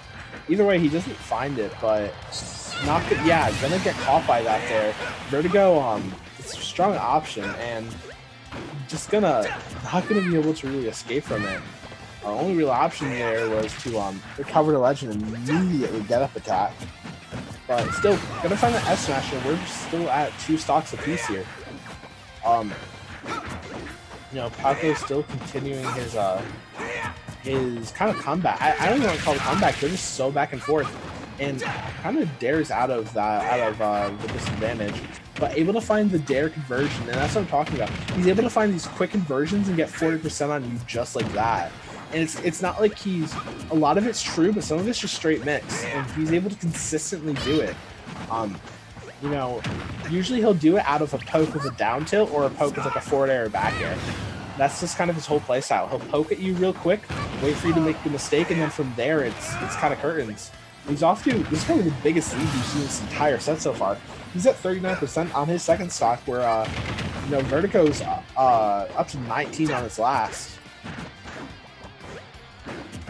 And you know, he's just looking to down tilt and then wait for an over commitment. You know, Palco's getting a little bit of damage on him here and there, but he's not getting like too many like big mistakes. Like he'll get down tilted, but Vertigo's looking for a down tilt and like an aggressive jump in so that he can cover that with a forward air. But it's not happening so far. Yeah, almost happened there, but Palco's usage of his drift there was absolutely perfect, so he didn't get caught by it. We'll see what the edge guard situation is here. Yeah, goes for another lock, and that's just going to kill straight off the top. Looks like he might have been holding straight in on that one because he didn't even send it to a tech scenario. So that's going to be a very dominant 2-stock there from Palco. We have ourselves set 1-1 here. This is going to be game 3. See who can bring this one out and be able to play against Santi, that Game & Watch / Piranha Plant player. That being said, E2 did take a 2-0 over Clove. And then Mustang and E2 are currently playing. I don't know if Mustang's power's back on yet. It is not. I am keeping up with it. At the moment, I don't mind him checking in and so on and so forth and waiting to see. As the bracket can't proceed if he was in the bracket anyway. So we're just going to wait that out. And fair enough. Try to be as fair as possible and give everybody the best that we can. Yeah. Unfortunate that his power went out, but we are going to be seeing the switch to the Chrom. I think this makes sense, especially given how poke heavy he was playing. You know, he wasn't really abusing the sweet spot that much. We are going back to Town and City. I'm guessing, is there a DSR rule or no? There is. There is a David Stupid rule. Yes. Then he probably shouldn't be going on Town because he just won on Town. Whatever. We're watching the match. They don't seem to be wanting to play the match. I think he's just playing it patient. I don't think it's a matter. Yeah, okay. Here we see it. He was abusing the platform layout. And yeah, this is Vertigo's. We can see with the Roy, you know, he would run in down tilt or jab, and then he would try to cover the over aggression that would follow with a with some type of a like forward air, maybe even a back air or neutral air. He basically was playing a very bait and punish play style, whereas Palco isn't doing that as much. He's basically trying to slowly approach and work his way in, and once he does, he's going for everything he can. Not so much trying to bait options out as much as Vertigo is. But that being said, we're seeing a much more even game than the beginning would say. And going for a deep option, that's going to get covered so hard. It looks like he still had a couple jumps, but maybe he thought he was good. So we're going to reset to even here on the second stock for each competitor. And they're just kind of throwing out these options right now, trying to poke. Well, for Vertigo, Vertigo is just trying to poke one thing at a time, whereas Palco's his goal is to poke and then go in and mess you up a little bit. So a little bit of different play styles, but you know, it ends up being, you know, identical in terms of the impact in the neutral play. Gets hit with a jab back air there, gonna put him in a bad position, but he's just gonna air dodge the ledge, not getting covered, and he's looking for the Supremo cheat. Oh, that is so sad. That is so sad. That was the first real option I've seen from Palco this game, this bracket. That was crazy. But that F-tilt, I don't know if he was DIing it properly, but the F-tilt was also a strong move. Also adding in the small blast zones from Town and City. Gonna get the fair extension in, but not too much else. But as I say that, Just kind of poking with these fairs one thing at a time. And that up B out of that, I don't know if it was out of shield quite, but that rogue up B is not going to find him much. Actually gets him more punches than not. That one is going to work. 35-45%, so we're still at a fairly even game. It's anyone's to take, and he's going for a lot of these upward extended side Bs because he's looking for these combo extensions, but he's not really finding much off it because Palco's DIing out consistently, so he's not able to find an easy conversion. And actually looking for that up smash there, maybe expecting a rogue jump in. Gonna get hit with that jab back air, and doesn't get killed and just kind of uses his jump. Actually regrabs it, jumps immediately off with an uppy. There's a great mix up there and gets a single hit fair on shield just to pressure him enough and then get the F smash. And that back air is definitely going to take it, a very strong move. And no jab needed to convert into that one. That's going to be a 2-1 scenario here from Vertigo. He's going to be moving on to play Santi. Winner of that will play probably E2 unless Mustang can get his internet back and functioning. Okay. Nice.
Yeah.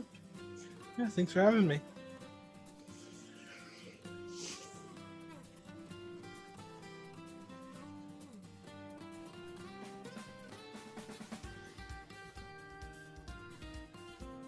Oh, gotcha.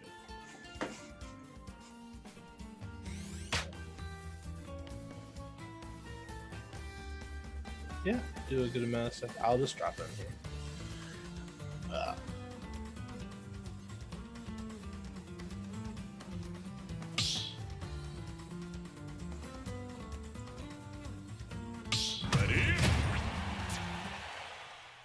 That whole time I was muted to the stream. That is terrible.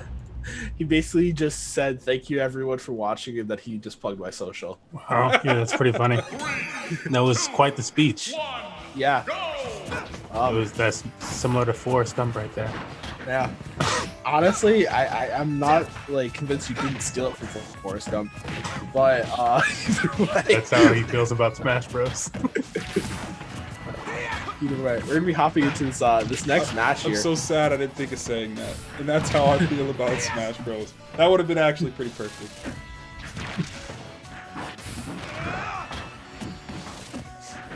So we are hopping right into this next match. Santi's going to be using this Piranha Plant, Vertigo using the Roy. They're both people that definitely have shown that they switch between multiple characters. You know, Prom and Roy, very similar. Piranha Plant and Game & Watch, not so similar. Either way, currently Santi's is kind of setting up this projectile wall. And because Vertigo's a player that likes to poke his way in, you know, Santi's more than happy to play that style. especially as Piranha Plant with the onslaught of projectiles that you have, or just, you know, ranged options through that down B. They're just kind of playing a cat and mouse game right now. And Vertigo, not really the type of player to just like, he doesn't seem to be the type of player to just go at you the entire time. You know, he just kind of tries to poke in. And against projectiles, as a character without a projectile, you can't really do that. You kind of have to, try to overwhelm them. And Roy's a character that has the ability to overwhelm, but Vertigo not really doing that right now. It doesn't go for these big strings that you see many Roy players go for. Just kind of takes it slow. And I don't think this is going to work out in the long run against Santi. I mean, it very well could. I could be wrong. But yeah, doesn't get the tech there. It's been a bad position and just loses because of it. And, you know, Santi more than willing to play on the ledge here, but he has to watch out. He has a re-grab, but not punished whatsoever. Actually, the get-up gets punished, but, you know, probably could have taken it just off of the re-grab alone. But that being said, Vertigo still managing to find the stock. We are in a 2-to-1 situation here.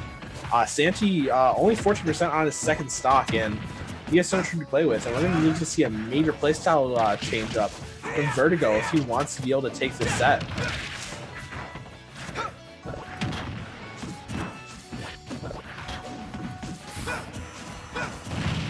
And yeah, we're not really seeing much of it. But that was one thing that I do like seeing from Vertigo is how he plays around the Patui.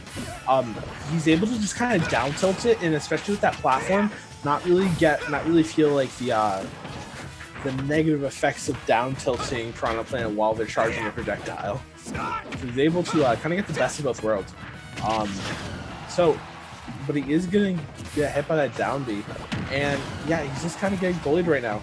He's not able to really find much, and he was going for the roll behind F smash. You know, might have killed if he got the sweet spot, but he's gonna get hit with the down B again.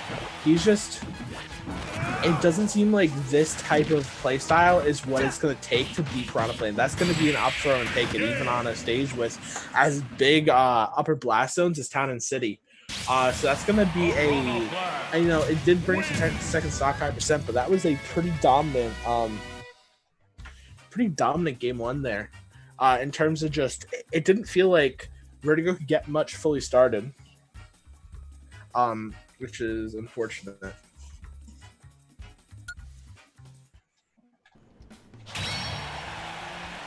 Okay, I'm not muted anymore. Smurf, Yeah. could you host a lobby for OG and Ethan? Oh, They seem to be having issues going into the same room. ooh. One of those situations. Yeah, let's see. I will try my best. No promise. Gonna make the room. 3, 2, No promise. 1, go! Okay, so we're gonna be going to Smashville here. We are gonna be seeing the switch up to Chrom. I like this pick a little bit better if you want to play that, you know, that more patient poke playstyle. Chrom definitely the better pick because of no sour spots. But on the other hand, no sweet spots, no really huge rewards from it. But I really don't think the issue is the character as much. I think the issue was the fact that he was not, you know, patience is a virtue, except when you're playing Zoner. And, you know, like, playing a Zoner patiently is good, but you can't play this patient without any type of long-range option. You know, the sword destroying is very good, but not good enough.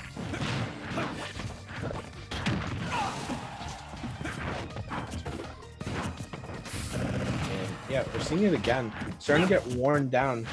Santi is kind of able to, you know, set up these projectile zones and a good trap there. Usually people look for the down B there and, you know, do a quick shield for a parry, but he's able to actually set up the poison cloud into Patui. Kind of not only descales it, but that F smash is going to take it. I think Santi was at 73%. The F smash is a very strong option, obviously, and able to just catch that recovery to ledge. I believe it's called Soaring Slash. It'll just catch him with that Patui. But he's getting these juggles, and this is the first time we've really seen Vertigo push his advantage state. which is what he'll need to do if he wants to be able to take at least this game, if not the full set. Instead of playing this kind of patient play style, he needs to try to overwhelm Santi, and when he has been trying to, it's been great. It doesn't mean you have to rush in, blindly, but this kind of pressure that Chrom can put on is what he needs. That's another great example, going for that deep edge guard there, where he's been shown to just kind of go for these. Oh, yeah, shield that. This is going to be a dead Chrom. Actually not. I thought he might go for like some type of like Patui or some type of like Poison Cloud setup maybe there. But only gets the S smash there. And because of that, that's gonna. But yeah, able to catch that up B. While up B is a good option, it can be a good wake up tool. The issue is once you get predictable, that can just become something Santi can just be ready to punish, and we saw that there with the up smash. And Santi is just so ready right now. He has these dashbacks on point for whenever Vertigo kind of goes in. Bad air dodge gets caught with the Poison Cloud. Not too much else off of it, but already at 9% on his last stock. He needs to make something huge happen here. We saw that over. Oh, yeah, he's gonna kick off by that, and this is gonna be. Oh, doesn't get the actual edge guard there. Able to air dodge past the Patui and get that downward angle side B for that extra damage. If he can find something crazy here, perhaps I don't think a drive back air, but oh, he actually loses there. He was going for a super deep back air, but looks like he actually was able to armor through it there. So unfortunately, that's going to take it, and that's going to be a 2-0 there from Santi. So Santi will be playing the winner of OG Mustang and E2 when they're able to fix their connection issues, if they are.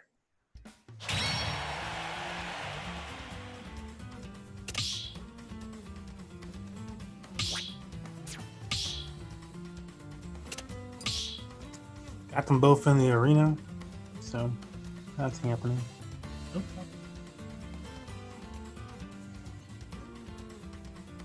And or do you want us just to hop into the arena, or is it too unstable? Yeah, I get that. And because I'm doing the production today, I keep muting myself to stream. Gotcha. It's unfortunate.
All those wrong inputs, man.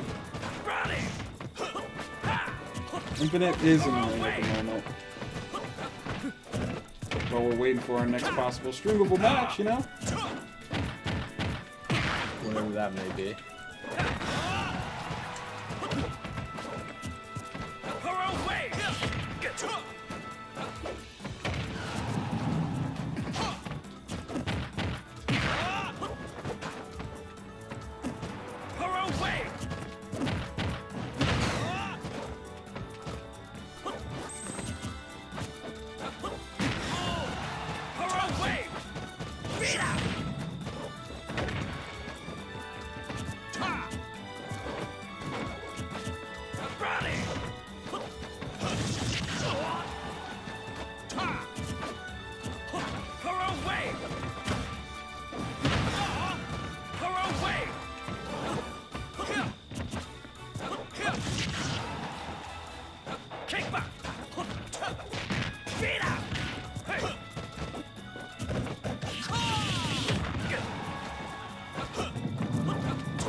That was like a long stop for us.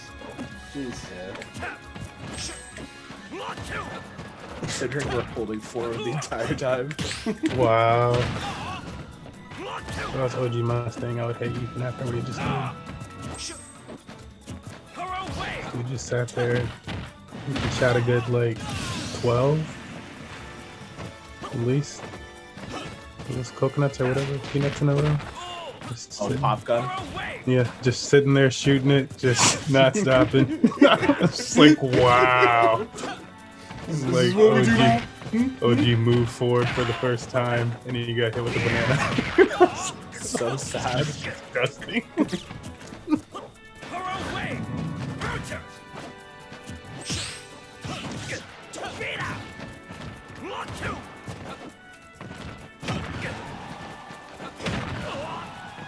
Oh, I don't think I. Okay, cool. I was like, no!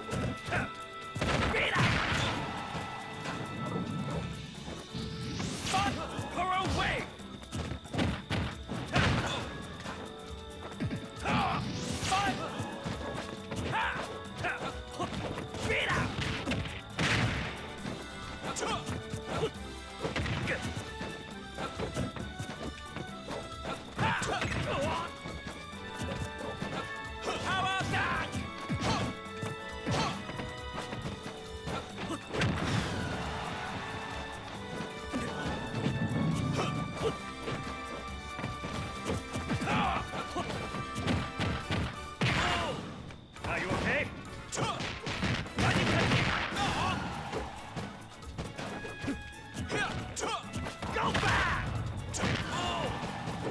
I know I should have busted Wolf through though.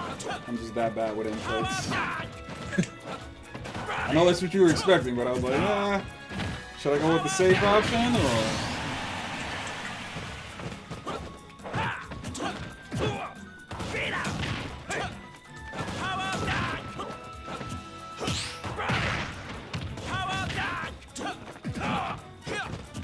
Are you okay? Yeah, it's like so choreographed because you can see me pressing the buttons. Like, ooh, Ooh. okay. Well, That's so sad. it was sad. Okay, I felt it in my heart. My heart of hearts.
It was. That was like 6 minutes of straight up approaching.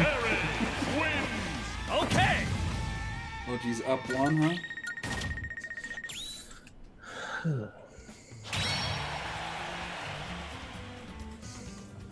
OG's up one.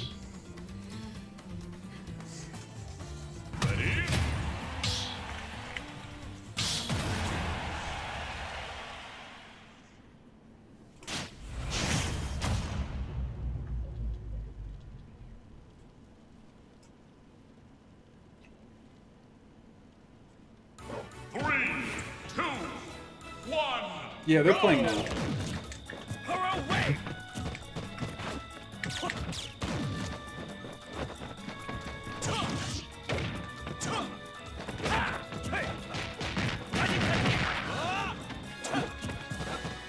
You should laser more. I struggle with it.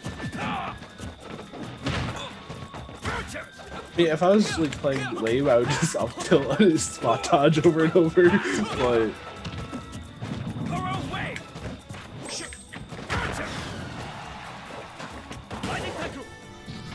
I got pineapple. Fresh.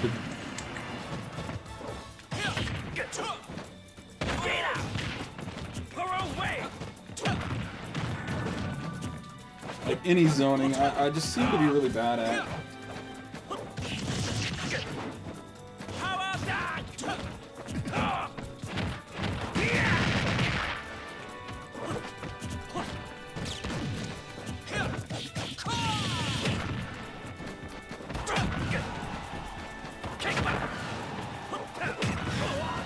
Oh my goodness. We have an evil situation. But I'll do this. We're on Staring at each Kalos. other. Yeah, we're on Kalos. OG's on one platform, Ethan's on the other. Oh, Ethan's trying to hit OG with a peanut from across the map. It's not happening. it's not happening. But here we are, 1 full minute in. Yeah, I at one of the Juice Box events, which is a series of liquid runs, I was commentating Sonics versus someone called the Six Master, and they literally sat there staring at each other for 3 minutes. Oh yeah, we know both of them. Pac-Man versus Sonic. Yeah. It was a match by all technicalities. Essentially. I'm like, yeah, we've had some Six Master timeouts.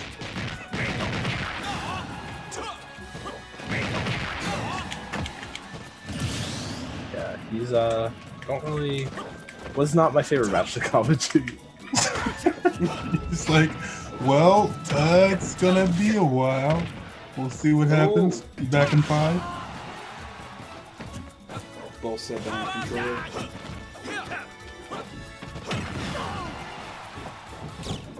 I can't believe this is still happening.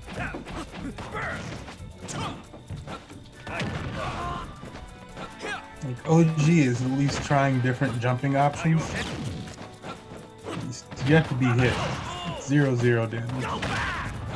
I recommend him for trying different jumping. Ethan has changed nothing other than the velocity of some shots. Let's go, Ethan. Velocity of some shots.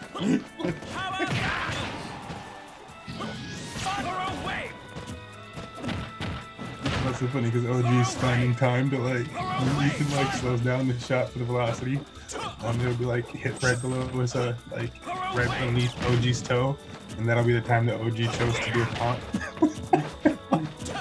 It's 0-0, so I'm no medicine. 3 minutes in.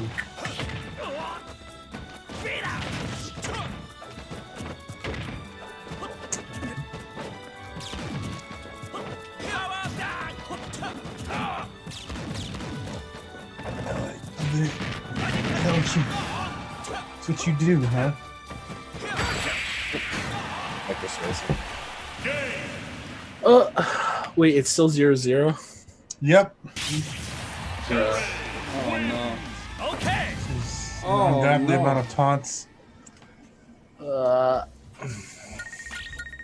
gonna break down into a minute, and then they go full contact for the timeout. How much guess. time's left right now? 3 minutes. Oh, God. Oh no! And Ethan's still in his first banana. It has not left his hand. That's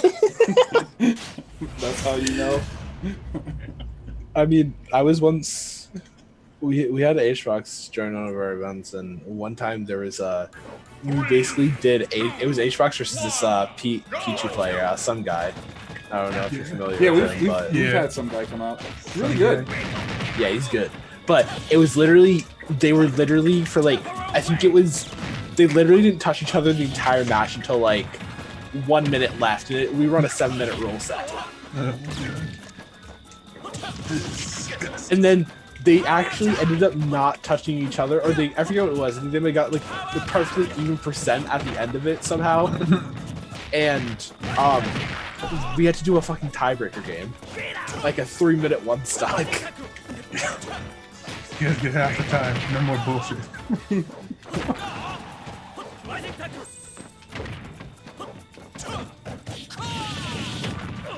we're down to the final 2 minutes.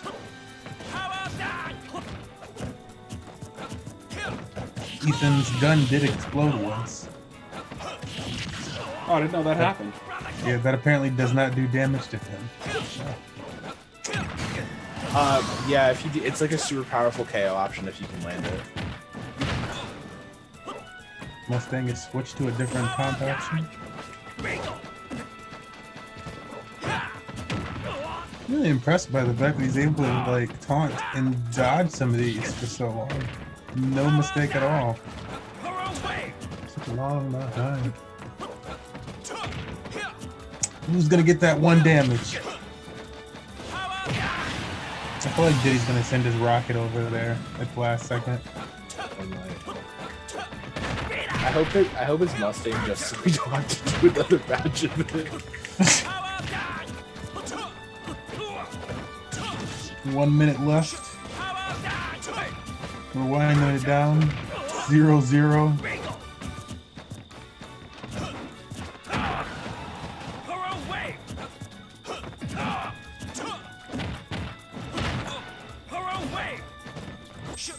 Whoa! 40 seconds. Yes, me lord.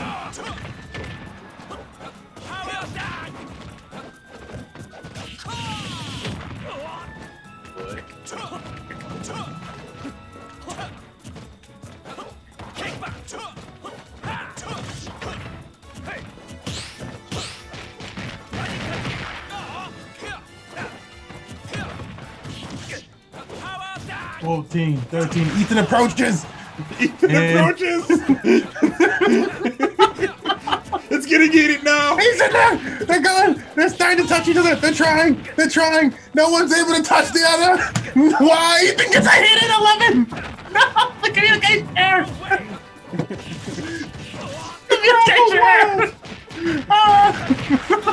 Why? Oh my god. This madness. Wow. That's so ignorant.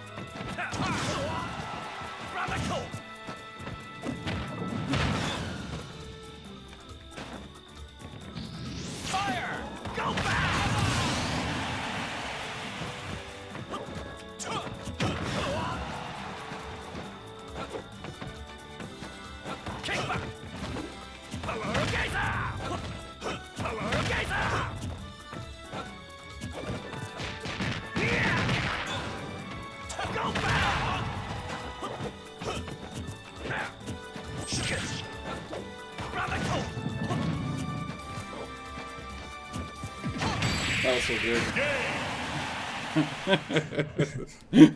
Good up smash.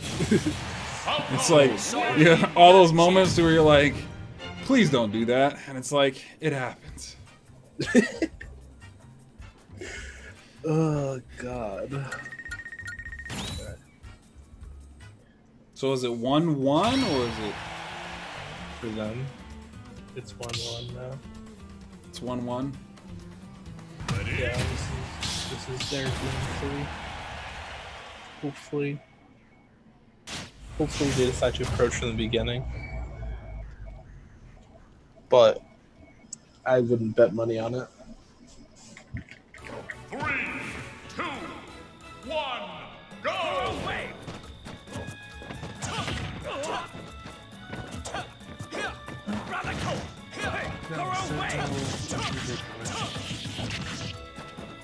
He really was about to not even get the hit in, honestly. He got the last hit, like right as it was like timeout. He got 11% on one hit. It's like, wow, it actually ended with a percent on somebody.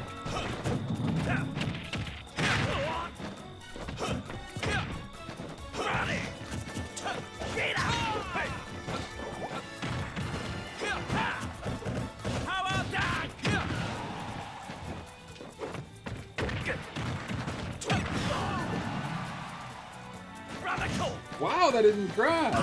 Okay. Yeah, I'm pretty sure none of this stuff snaps to ledge.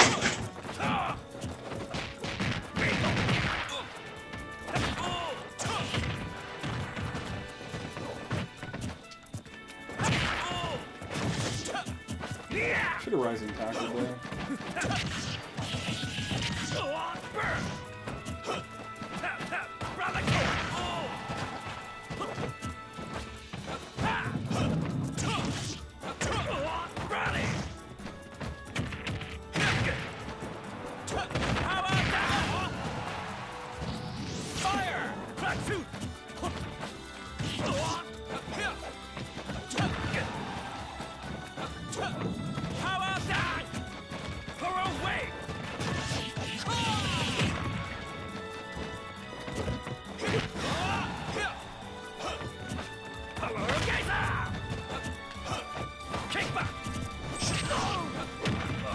Very nice.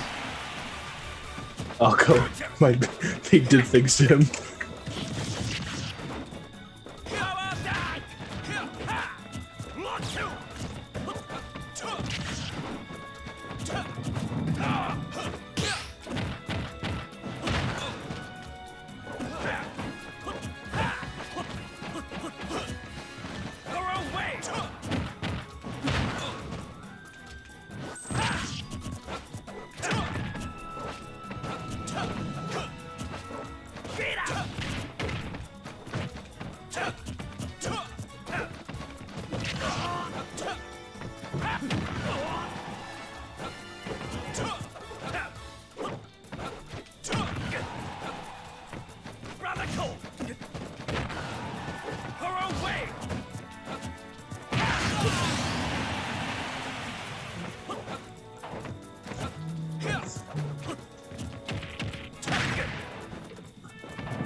What's that second match looking like?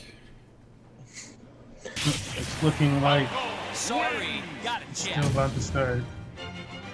It's what? Bound to start. It's painful. Have they started yet? Or No, it's about to start. we played a full match out while they were still waiting to start.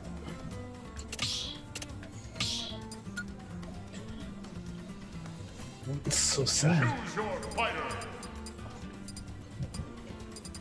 I'm just waiting on the OG. I am very sorry Captain Falcon. with Captain Falcon. But I like the changes. Yeah. Changes are cool. Raptor boost is dumb now, which is how it should be. Other stuff I think is minimal. Down tilt's cool.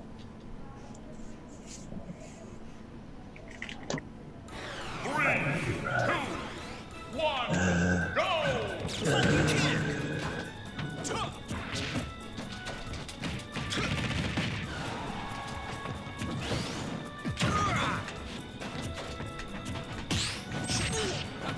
Ladies and gentlemen, Are they approaching? we have ourselves a final battle. Whoops.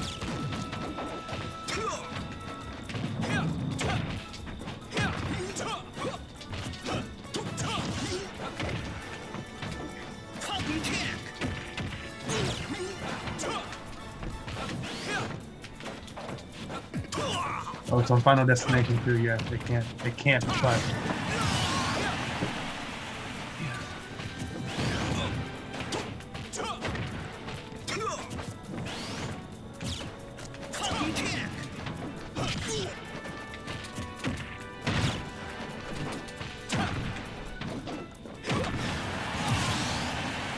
I was lucky. Yeah, this is our spot.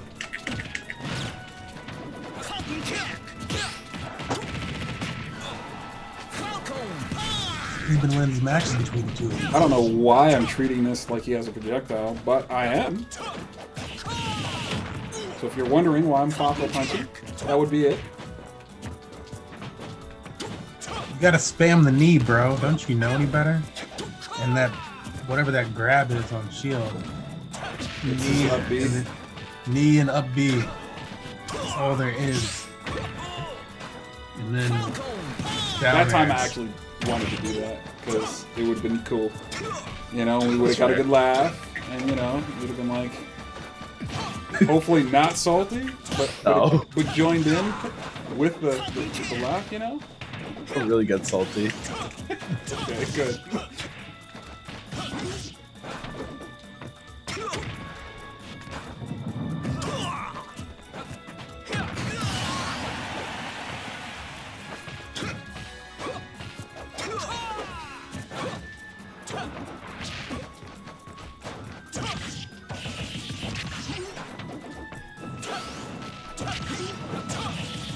You move a lot less than I expect you to. What do you mean? I'm like, oh yeah, he'll move here, and then you just look at me, and then you like watch what I do, and then you just do something. I'm like, man, it's not what I thought was gonna happen there.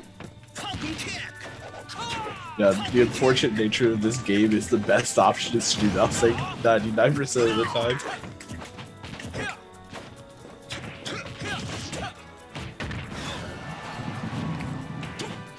How's their last match going? OG Mustang at 135 with 2 stocks. Ethan 39 and 1 stock. They both got tired after that last match. Yeah, they went to Final Destination, so it wasn't possible.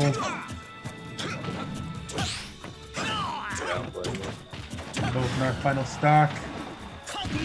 Yeah, I mean, 7 minutes left. Working on your jump and taunt. Had enough already? Well, I don't think we need to get back in the arena then. I think. Yeah, I think we're good. Finally. GG's, GG's. We really should not have anybody living more than 30 seconds here. Ethan tries to go for the spikes in a desperate situation. He's trying to get that on OG. I'm gonna leave the scorebook up. I'm gonna use the restroom. And oh, Ethan hangs on past the critical hit from OG. Gets a banana in. Still going for those dunks. I think that's kind of what's causing him to lose the match right now. Wanted to get one too many dunks when it wasn't working. Became too obvious. And OG Mustang is going to take that.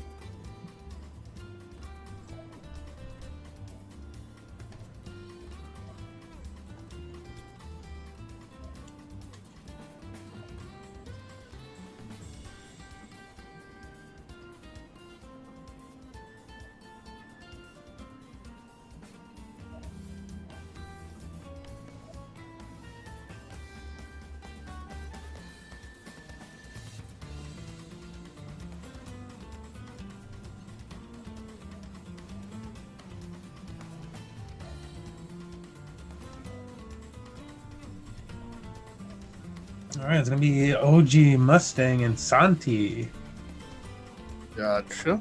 Gotcha. Alright. Man, I think this is the longest time today that I haven't been doing my rapid speaking voice that I do when a match is happening, especially with solo commentary. Okay, dokie, I am back. Okay. Okay. Okay.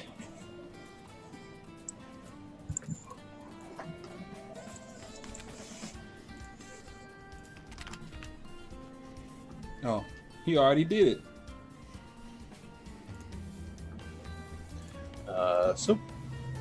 We're gonna have, as you said, Mustang versus Santi. The winner is gonna play Sama, and then the winner of that will play Hisoka for all the proverbial marbles. In this, we will be moving into the best of 5 situation. Yes. Mustang, although he's in losers, he hasn't actually lost yet. Like he was playing. He actually DQ'd because his power went out. So he could very well make the run backs because he looks like he was pretty dominant over Sama, and you said that he has a good history over Hisoka as well. So Still very doable.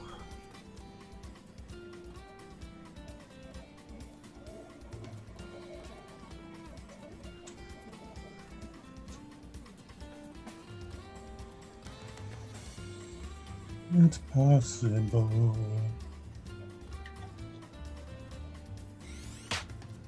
There we are. We have our contestants.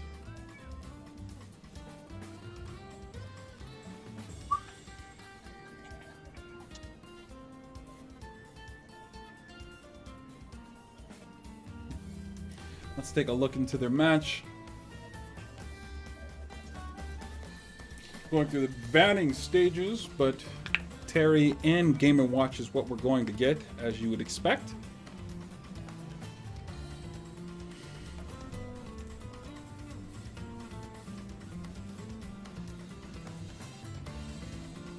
Yeah. We might go Headed to Battlefield. Yeah, we might see that Piranha Plant counter pick coming out later. Santi, went back and forth in the sets we watched.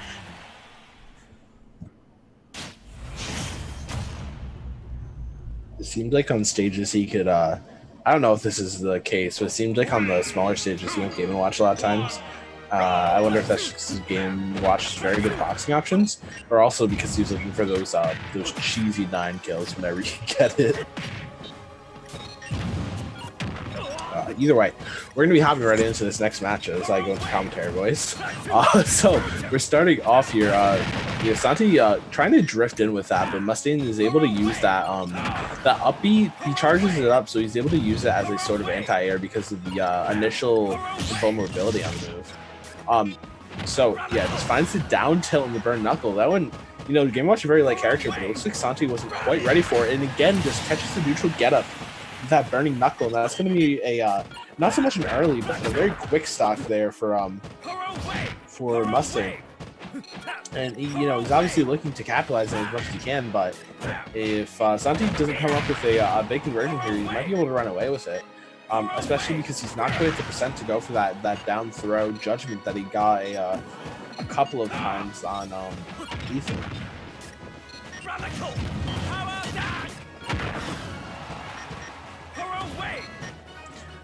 So let's see what Mustaine goes for here. He's able to just find that up tilt there.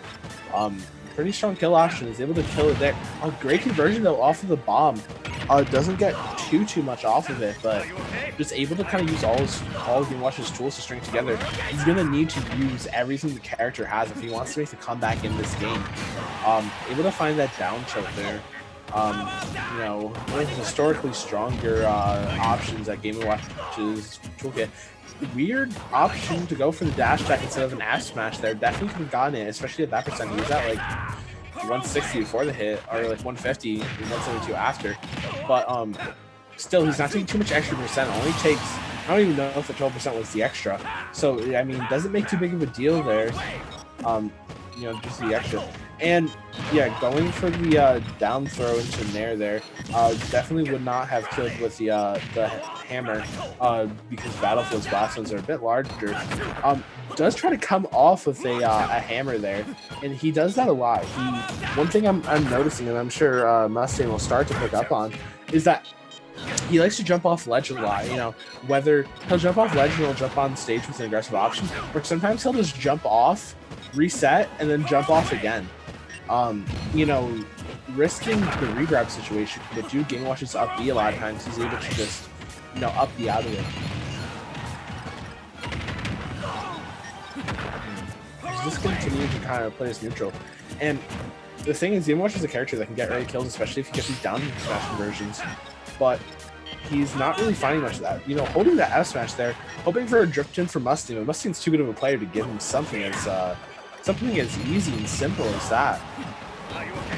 But just gonna keep playing this range right now. Finds a down smash, but unfortunately for Santi, that's gonna be the that's gonna be the game actually. I was gonna say that was gonna be a sour spot, but Mustaine was able to kind of use the drift there to get back and then immediately do a wake up and then go for that Buster Wolf. That's gonna take it, and they it was part of it was because of how explosive Terry can be once he gets that go meter going, but it was also just a pretty dominant game all around. You know, starting as a 3-1 scenario there. So that's going to be game one. We'll see if Santi decides to switch over to that Piranha Plant that he's done multiple times throughout the event today, or if he'll try to stick it out. Piranha Plant. Still Battlefield. Interesting choice to go playing here on Battlefield, especially because you can't get a lot of those, like, a lot of times plants look for like a hit me you won't kind of situation where they'll charge up that Patui, or they'll start it up and then bait the other player to hitting them so they can get, you know, Patui damage, but then also further conversions off of it. So kind of figured you'd go flatter stage, maybe a Kalos if it wasn't struck there. But either way, he's going to be going to plant here. We'll see if he can do better than the Game & Watch. He'll definitely be able to play a more patient style than he had to with he'll be able to play more patient than he was able to with Game & Watch. Just kind of throwing that back here and kind of get off me option. He's lucky that hit, but he's super lucky that he got hit with that F smash.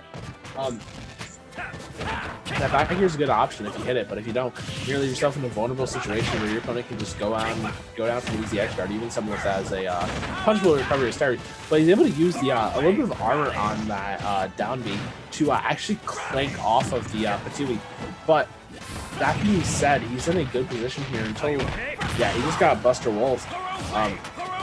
Really jab Buster Wolf there, and weird usage of the side B. I almost wonder if he was trying to B reverse on a Patui, but I don't really know what that purpose that would have been. But he's gonna get hit with a Power Geyser. Mustang just gonna wave land onto the platform to reset the stock, and Mustang able to just he power dunked onto stage by not finding a target, immediately able to just jab that power dunk out of it and find another Power Geyser.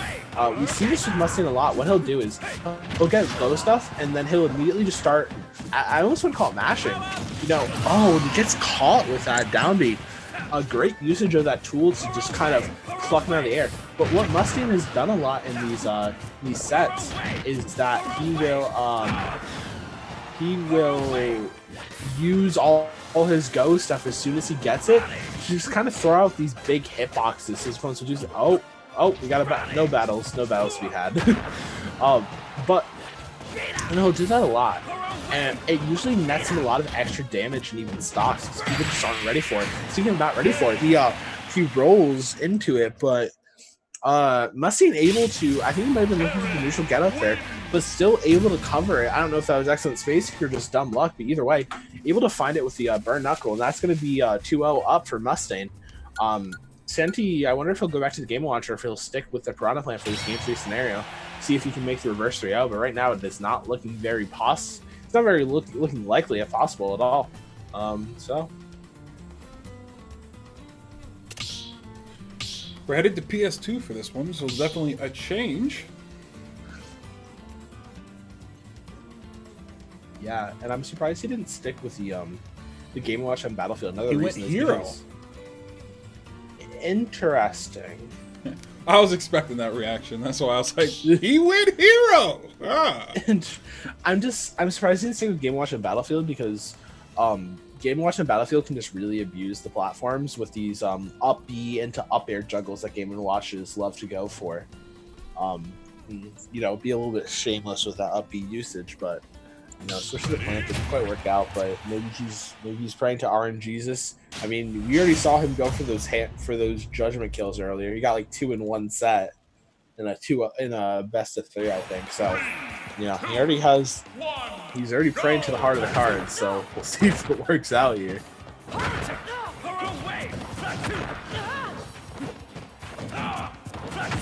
And not working out so far. He's just getting kind of boxed out.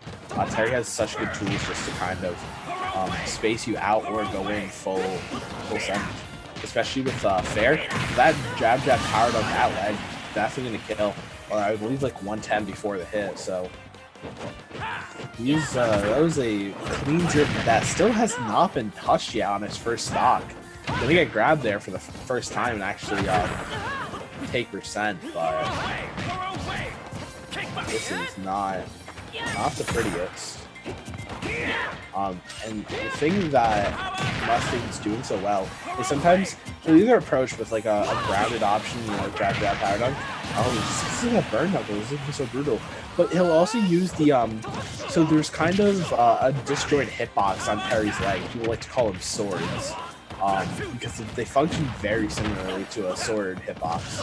So he's able to just kind of poke his way in with that, or just if he wants to take an aerial approach, or go for like a grounded approach like you see there, where he goes for the down tilt, confirming into the grab, and then whatever the hell he wants after that. But gets hit with that side B there, and he's at 120 on his first stock, and you know, Santi might be able to take a stock here, but he's gonna need something crazy. He's gonna need some ultra hero luck right here if he wants to be able to bring it back. Or even take a stock, because this is looking rough. Throws the bang out, and that's gonna be a lot of mana use, and he doesn't fully charge there.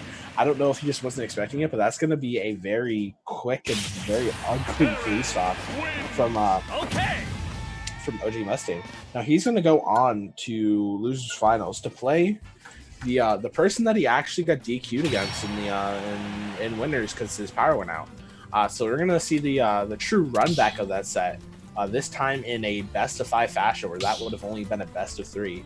Mustang actually took the first game in that set as well, so probably confident going into this if I were to imagine. But we will be seeing a Terry versus Pac-Man, and either Terry Ditto and Grands, or a Pac-Man Terry, as we saw previously. It's time! It's time! You gotta do the whole thing now. Alright, now Grayle's turn. Hit it. Hit it! Hit it! You've had your turn. He can take my turn for me. It's chill. No. It's chill. Nah, he can take my turn.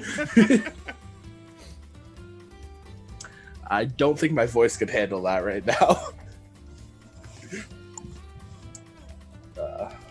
But we're gonna be hopping right into this losers finals in just a second.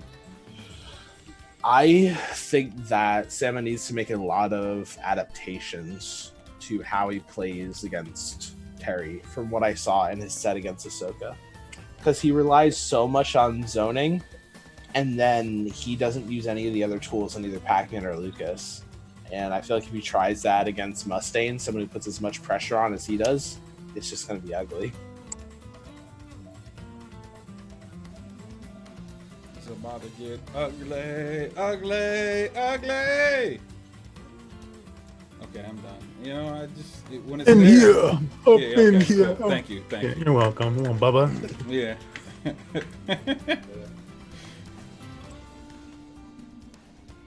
I'm surprised he didn't turn out as well as I thought he was going to. I thought he fit like the essence of what people were looking for really, really well.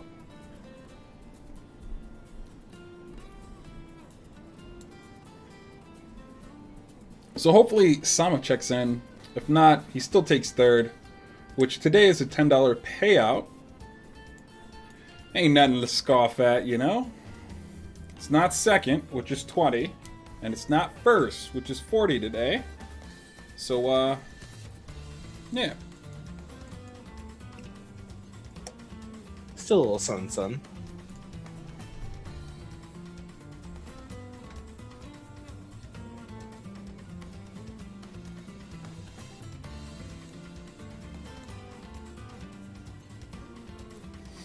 I'm not sure if Sama's gonna come. Well, we'll see if he does. And if he does not, then we are gonna see a Terry Ditto. I think OG does have other characters, and I think Hisoka doesn't. And I think that's why, like, I think he doesn't like the Ditto. Because OG's was very similar to this situation. And it was a pretty clean victory for OG last time. I remember the last time I come to this event, which was I think 2 weeks ago, last time y'all hosted it. Yes. OG played another Terry who switched off. Alex 995. Yep. I have not seen them play yet, but I don't know what other characters OG has. Not sure if they were a Shoto player. prior to Terry's release or not. But I'm just waiting to see if Samo wants to play video game, or if he does not want to play video game.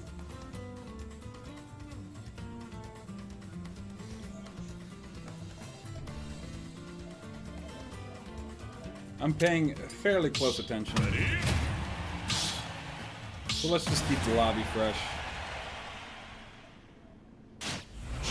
Okay.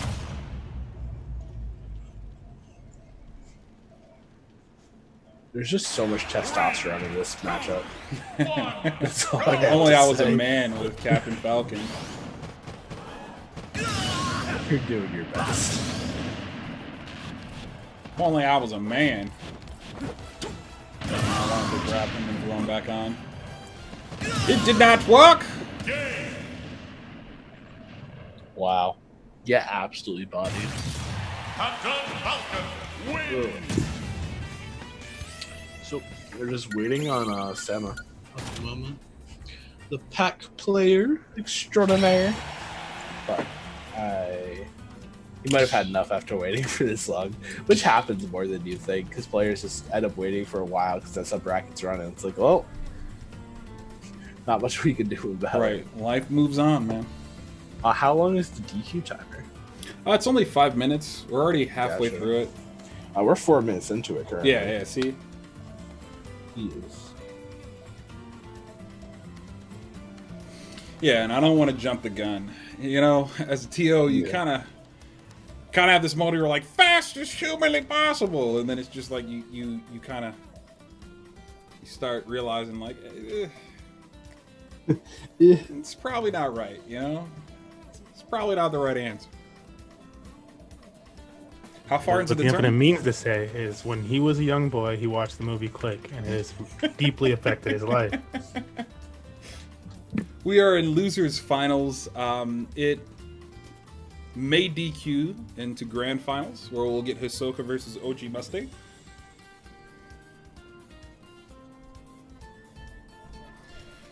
And that be that.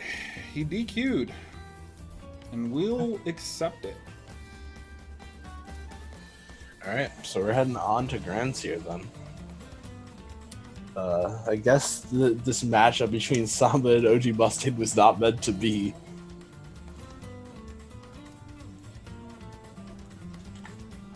There we go. I'll drop that information in there, Hisoka. Although you may remember from Le Past the lobby information. Because it has not changed. There it is. There it is.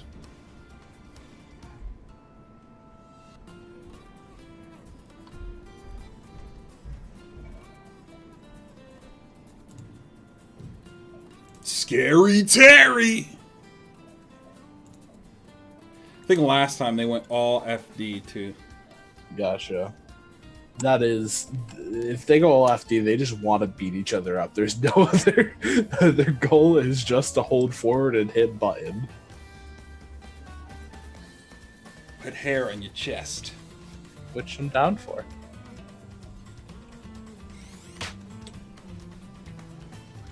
Okay. Ahsoka is in the arena. They're definitely Terry versus Terry. Oh yeah. At least to start with. I couldn't imagine. I don't know what the characters Mustang has. I've never seen him play anything else.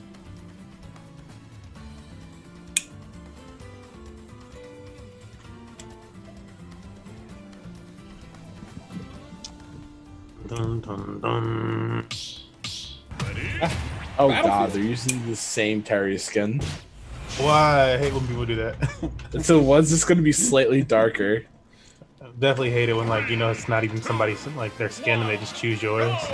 Oh, you bastard. I literally, So disrespectful. because of how, I really can't tell. Okay. Well, I'm just gonna be looking at percentages this entire game. So we're heading into Grands here. Terry was starting on Battlefield. This is interesting because I figured they both just want the extra room to work with here. But Ahsoka actually just gonna find the F smash, looking for a deep edge guard. Gonna hit him with a burning knuckle. That was what a crazy option to go for. Because if you miss that burning knuckle, you are dead. There's no way you're alive. But he's gonna find the power dunk and just keep his damage rack down. Not quite a go percent yet, but one more hit and he will be able to get some really juicy stuff. And yeah, that up tilt's gonna take it. And now Mustang really has to be careful with what Hisoka's gonna really hit him with. I'm gonna get that crack shoot though, just to extend the combo a little bit and maybe get him at a percentage where he can get a jab power dunk for the kill, or just gonna find the. Couldn't tell, but I think that was the up tilt there. Might be the up smash, but either way, gonna find it, and only about 50% down, which sounds crazy to say only, but when it's Terry on the field, Terry pretty easy to combo because he's a perfect combo way, relatively fast faller, but able to do a lot of damage, and that's gonna be another. Not gonna take it yet. Looking for the 2-frame with the down smash, we're not gonna find it, and Mustang has his Ghost Toss, and as we've seen time and time again, he is more than willing to just throw it out, as we see here with these Buster Wolves. And we see Hisoka go for it, I think he goes for a lot, and just gonna punish that with the burn knuckle. Not gonna find the kill yet, but still. But what Hisoka likes to do is he likes to go for a jab, and then wait for people to air dodge or DI like the optimal way, and then punish them even harder than he would be able to otherwise. So it's this kind of multi-layered conditioning that he has, but that's going to be a Buster Wolf there from Hisoka, so he's able to take that second stock off of Mustang while still retaining his go meter. Probably going to be able to do a lot with this, as he was able to get up to like 50% last time before he even lost his stock. I think I'm even close to 70. Gotta find that quick conversion for 42%. That's what I'm talking about. Terry has so many tools just to put damage on you quick. He's gonna get hit by like the upwards of the vertical length of the jabs. Not gonna find anything off it, but that's gonna be I think that was an F tilt into Buster Wolf. Great conversion there. That's gonna be a clean 2-stock coming out from Hisoka in this game 1. Looking to wrap this up in a 3-0 fashion, most likely, so he doesn't have to worry about it. Because as you said, Mustang does have his number historically. I don't know about that. That was pretty clean. Yeah. Yeah. He's like, oh, the prize pool's doubled this week. Yeah. What happened last time? Not today. A&G on it. I know. Put some Damn. respect on my name, I'm gonna have to talk to G after this one. We're gonna have TO talk again. Yo, chill. Leave G out of it. Leave G out of it. Chill.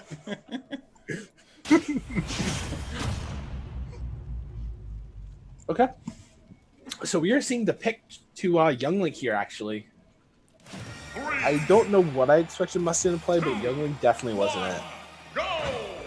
Although his picture is Young Link, so maybe I should have. But so this is gonna be, we're still going to Battlefield here. We're going to the King of Fighters Stadium version, but still going to Battlefield here.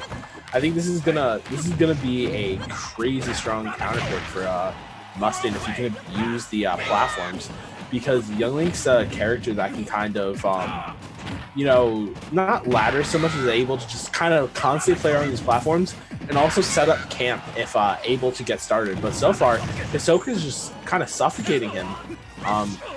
He's starting to get his game set up now. Especially these boomerangs. Terry's a character where you start with some moves where you can't really interfere with it, but if these boomerangs keep coming back and hitting, you can get a lot of juicy stuff off of it, and just constantly throwing out these arrows and boomerangs. Bomb usage has been more sparing, and yeah, that down air, the reason it's so hard to contest is because we kind of double bounce with it, and because of that, a lot of people aren't really ready for it. That being said, though, we're relatively in the game right now. Both characters can kill each other if they get the right thing, but one thing that Young does well is edge guarding. Great idea there to have that bomb ready. So he basically had the bomb held and then just upbeat off stage to do a kill. Ready for all scenarios. And yeah, just gonna get hit with a down tilt into the burn knuckle. That's gonna be a quick stock, but Young Link's damage output is just absurd. Down tilts or down tilt, down throw, pretty much everything at his disposal at this percentage is going to lead into something else if he wants it to. These arrows are just to space out, but if he was closer, you can use that to convert into so much. this is what I'm talking about, where the platforms of Battlefield are so key for his zoning, because he can just kind of sit on the edge of the platform here, and you know, if for horizontally, he can obviously just throw boomerang to contest. When it comes to vertical, he can just, you know, do a short hop fair, or even an up tilt, or even like an up air. There's just so much you can do. These platforms are so key right now. We're gonna find that Buster Wolf, and he's already up to 80% because of it. With a go online that it's not like it's so crazy. Even at Buster Wolf already at 108. I have to be concerned about that move scaling though if you were to go for it a third time. And yeah, just gonna upbeat a platform there. I mean the ledge. And yeah, this slightly misses the execution on that. Only able to follow that conversion. Just gonna find that up smash, and that's gonna be a kill. With go offline, he's gonna have a lot harder time killing now, especially with, you know, the aspect of rage and everything. He could still look for a jab power dunk here if he needs to, or just some type of raw kill option. But if he gets too like impatient, he keeps trying to force his way in like this, then he's just gonna take it to task. Though he will be able to find that burn knuckle, able to finally force himself in, but taking a lot of extra percent through, you know, bombs, arrows, boomerangs, everything in the pretty much everything in the kitchen sink when he passes out at you. But he's in a bad position. And just like that, able to work his way back into the game, actually with a very minimal lead right now. You know, nothing to really pay attention to, but still able to work his way back into this match and starting to get peppered with projectiles. But it works out in his favor almost. But good conversion into the boomerang. Now he has go online, so he can kind of just fish for these bigger options. Yeah, you see him go for the power geyser. All he really needs now is he needs the right hit, and he can convert into a stock. That's the explosive nature of Terry, you know, going for that Buster Wolf there, but Mustang playing around these platforms to avoid that. Yeah, you see the kind of Hisoka classic there. Gonna get the down tilt into the jab, but doesn't find anything, and actually looks like he misinput the crack shoot. But, that Buster Wolf is definitely gonna take it. That's a good showing from Hisoka. You know, he kept running into those projectiles, and he was just able to kind of brute force his way through it. He went for that classic Hisoka move a couple times where he jabs and waits for you to make the mistake, but no mistakes are actually made this time around. So as a result, you know, Hisoka wasn't able to get that easy kill, but still able to find it. I don't know if we'll be seeing a stage counter pick. I don't think you switch off the Young Link there if you're Mustang. That Young Link worked out very well. It was just unfortunate, an unfortunate ending. But overall, I feel like that was a much closer showing than we saw against the Terry. But he's just gonna ride it out with the Terry. I guess I respect the decision to win or lose your main. I do not respect the decision to do the same skin as your opponent, because it's gonna make it a lot harder to call. That being said, though, we're going to be hopping into this game 3 here. We'll see if Mustang can make this reverse 3-0 and push us to a set 2. But it's going to be difficult. Hisoka pretty dominant, especially against that Young Link. You know, not dominant, but his ability to adapt on the fly, despite the onslaught projectiles, is key. But relatively even so far. Mustang with a slight lead, able to catch him with the S-Smash, and does that same burn knuckle edge guard that Hisoka went for in that game 1. That edge guard that was so key to victory. Able to find his jab power dunk, not going to kill, but going to put him in a bad position. And again, goes for that same burn knuckle. They both seem to favor that, as it kind of just pushes your opponent, even if it doesn't kill your opponent, it pushes them enough away off stage, where, especially when they're playing Terry, that it's just like, well, I guess I'll die, is basically the scenario. Mustang off to a good start in this game, gonna get the jab, Buster Wolf, and there's no way he's making it back. Looks like he was a little slow on the draw for releasing that charged up B. But so if you're gonna find the back here, gonna put him in a good position for this ledge trap, but not gonna find much. And yeah, so far it's looking rough. They're gonna find the jab, and then it looks like he dropped his shield, and then he got hit by the burn knuckle. I don't know if it quite poked or he just sure dropped his shield. Either way, that's going to be the first stock taken from Hisoka. We'll see if Mustang can can close this out, bring us at least to a game 4. But Hisoka gonna look to bring this all the way back. You know, if he's able to get the right conversions, he definitely can. Terry's a character that has such great comeback potential. But it's definitely not going to be an easy task to do, especially with Mustang playing as well as he is currently. But we'll see what the options are here. Yeah, gets hit with the jab power dunk, but actually falls out of it, so doesn't get the full power dunk on that. Didn't get the down throw into the jab Buster Wolf, and now he has go. You know, still a full lead he has to make back, but it's definitely not out of the realm of possibility. Due to the nature of Terry. He's gonna get a jab power dunk, and now he's at 134. He needs to be very careful. And great defensive play to avoid that there. And I think Hisoka needs to just kind of poke his way in with fair if he wants to really take it back. Just like that, 61% for nothing. That's what I'm talking about. Terry can always bring this all the way back. You get it with a jab power dunk, and I think that, no, not going to take it across stage.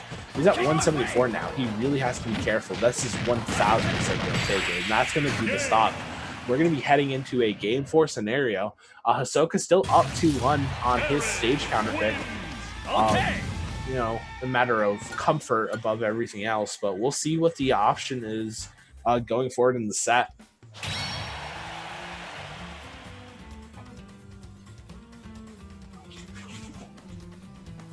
I thought Hisoka was going to do it.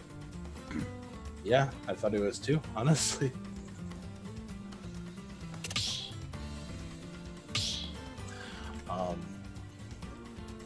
You know, I mean that Terry pick definitely worked out there. I just thought his Young Link, I don't know, it seems like something clicked in him more so than I feel like the Young Link might have been the better option on paper, but something clicked. We are going to be changing stages at the very least, though, I believe. Unless we're just going straight back to PS2, but it looks like he's swapped out to change. Battlefield again. Battlefield. Oh. 2, 1, go! Yeah, and like I was saying, this has a lot more to do with the stage, like the stage comfortability than it does with, you know, raw stage mechanics, because obviously it's a Ditto, so they both have the same options when it comes to character. So it's just, I think it's just Hisoka feels comfortable on the stage. As we see, he's already up to 124, but, you know, as we saw last game, once you have Go meter and a Terry Ditto, that, honestly, it's so dangerous. That's why these early burn knuckle kills that they go for are so crucial, because if you can just kill your opponent before they're able to put any damage on with Go, that's so big. But you gotta find that jab Buster Wolf, and that's gonna be a stop. Mustang still has that Go stuff, and yeah, we see him immediately just start mashing Go stuff. It's kind of what he does when he gets that, and yeah, you're not making it back with Terry. Unfortunately, that down B does not snap to ledge that power dunk. So you kind of have to use it to gain like a little bit of horizontal positioning, but it also puts you down vertically if you're not careful. So gonna lose it there. That being said, Hisoka can definitely, although he got off to a bad start. Well, I mean his start was great, but then Go came into Ying. He can still make it back. It almost feels like in Terry Dills whoever gets Go first ends up taking the first stop. The guy ended up taking the stock first episode. It's just so powerful. And we see Hisoka go for it again there. He keeps going for this option where he goes jabs, waits for you to do something dumb, and then hits you with a hard punish. But it seems like Mustang is ready for it. And ready for that power dunk as well. That's going to be a burn knuckle. Just kind of wave landing to reset. And Hisoka's going to have a hell of a time resetting now. Especially with Mustang having this Go, as well as Hisoka losing it. And then it looks like Mustang started looking for the up tilt. A lot of times you can do like this up tilt into finds it there. You know, the classic read that you see Hisoka do, especially at least today, again and again, where he goes for a jab or a down tilt, and he's waiting for you to make a mistake. He finds it there with the up smash, but that up B is going to take it. We're going to a game 5 scenario here. This is for the reset. So if Hisoka's not able to bring this out, we're going to a set 2 in Grands.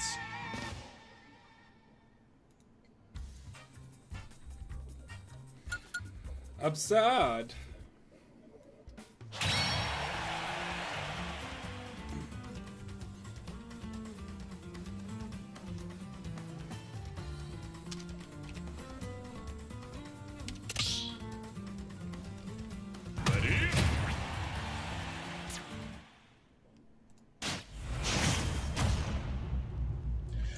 Yeah. So, game 5, we are going to Battlefield again. Fighter Stadium, but still just Battlefield. So, see what changes it. Great. So he actually uses the true input there. And so if you use the true input and get just the right hitbox, that move will spike just like that. That's one of those things where you see players keep certain tricks in their back pocket for the last scenario. And that's exactly what we saw there. Because that move, hitting that is not the easiest thing, especially on an opponent that is as competent as Mustang. And Hisoka already has Mustang down to 120 on second stock, where he's taking barely 20%.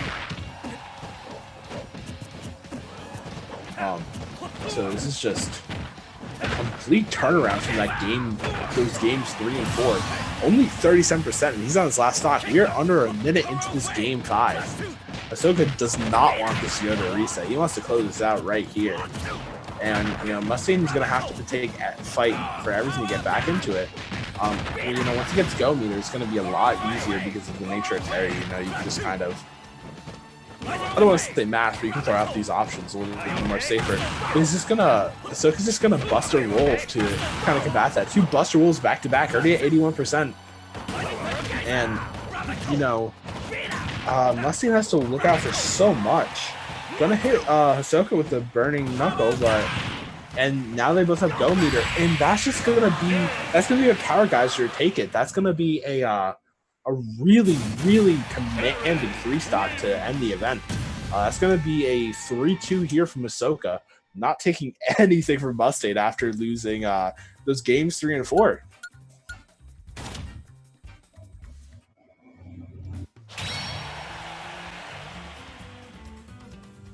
Let's not be muted to the stream again. There we go. I think his game plan actually played out. You know, it was yeah, that was kind of tough. You know, I think that's what he was going for all along. You know, I think OG in general probably has a little bit better neutral, and Hisoka's just more of a thoughtful player as far as, hey, what I'm going to do in the future, this is how I'm going to play the game, this is how I'm going to play the matchup, and kind of very thought-based.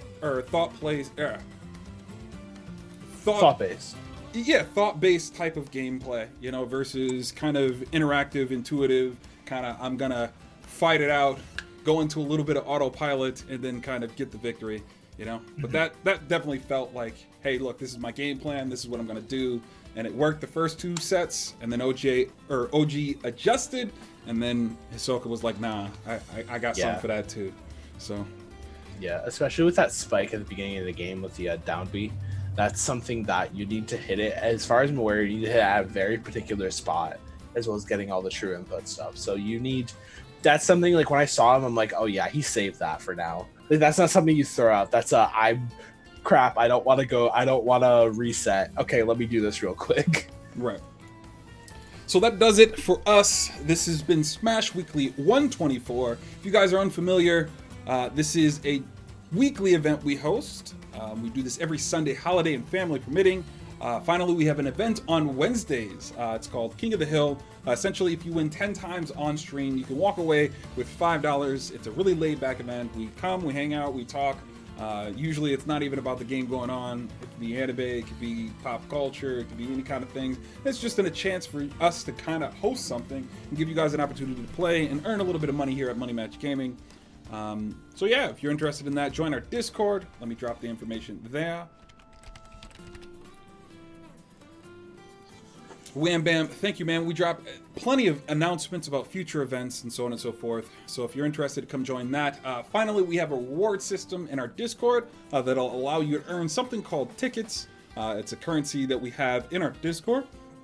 There's plenty of different ways to earn it, but you can redeem those tickets currently for things like cash prizes. We plan to kind of increase the amount of things you can win using these tickets, but again, you can earn these tickets through either our matchmaking system in our Discord and or by doing quests. A quest could be like following us on or subscribing to us on YouTube, you know, liking, commenting, those kinds of things, social engagement in general, just so we can grow as a community and we can provide you guys with bigger and better events with more prize pools and so on and so forth. Finally, a special thanks to Grayola for coming out tonight and casting our event. I'm going to go ahead and provide his information in chat.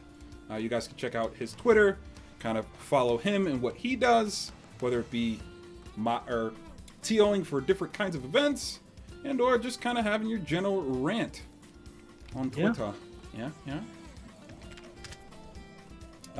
With that said, that brings us pretty much to a close. Grayola, did you want to say anything before we take off?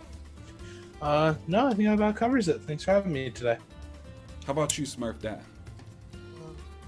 Yeah, no. Thanks for having Grayola today. Thanks for having me today. Hopefully I see you guys throughout the week, because we like to get down those smash matches. Yeah, just stay on the lookout for different I'm gonna be that's one fun thing. I'll wrap up with that. Gonna be trying to share some stuff. If you're into how Money Match Gaming makes some of our money, come join me for one of these social media experiments this week. I'm going to be trying to not only teach people how to do some blockchain stuff, but also give away some crypto throughout the week and stuff like that, or the month. And so just, ops, be on the lookout. Well, there you have it. That does it for us. This has been Smash Weekly 124. Hopefully we see you guys next week. Until then, my friends. Until then.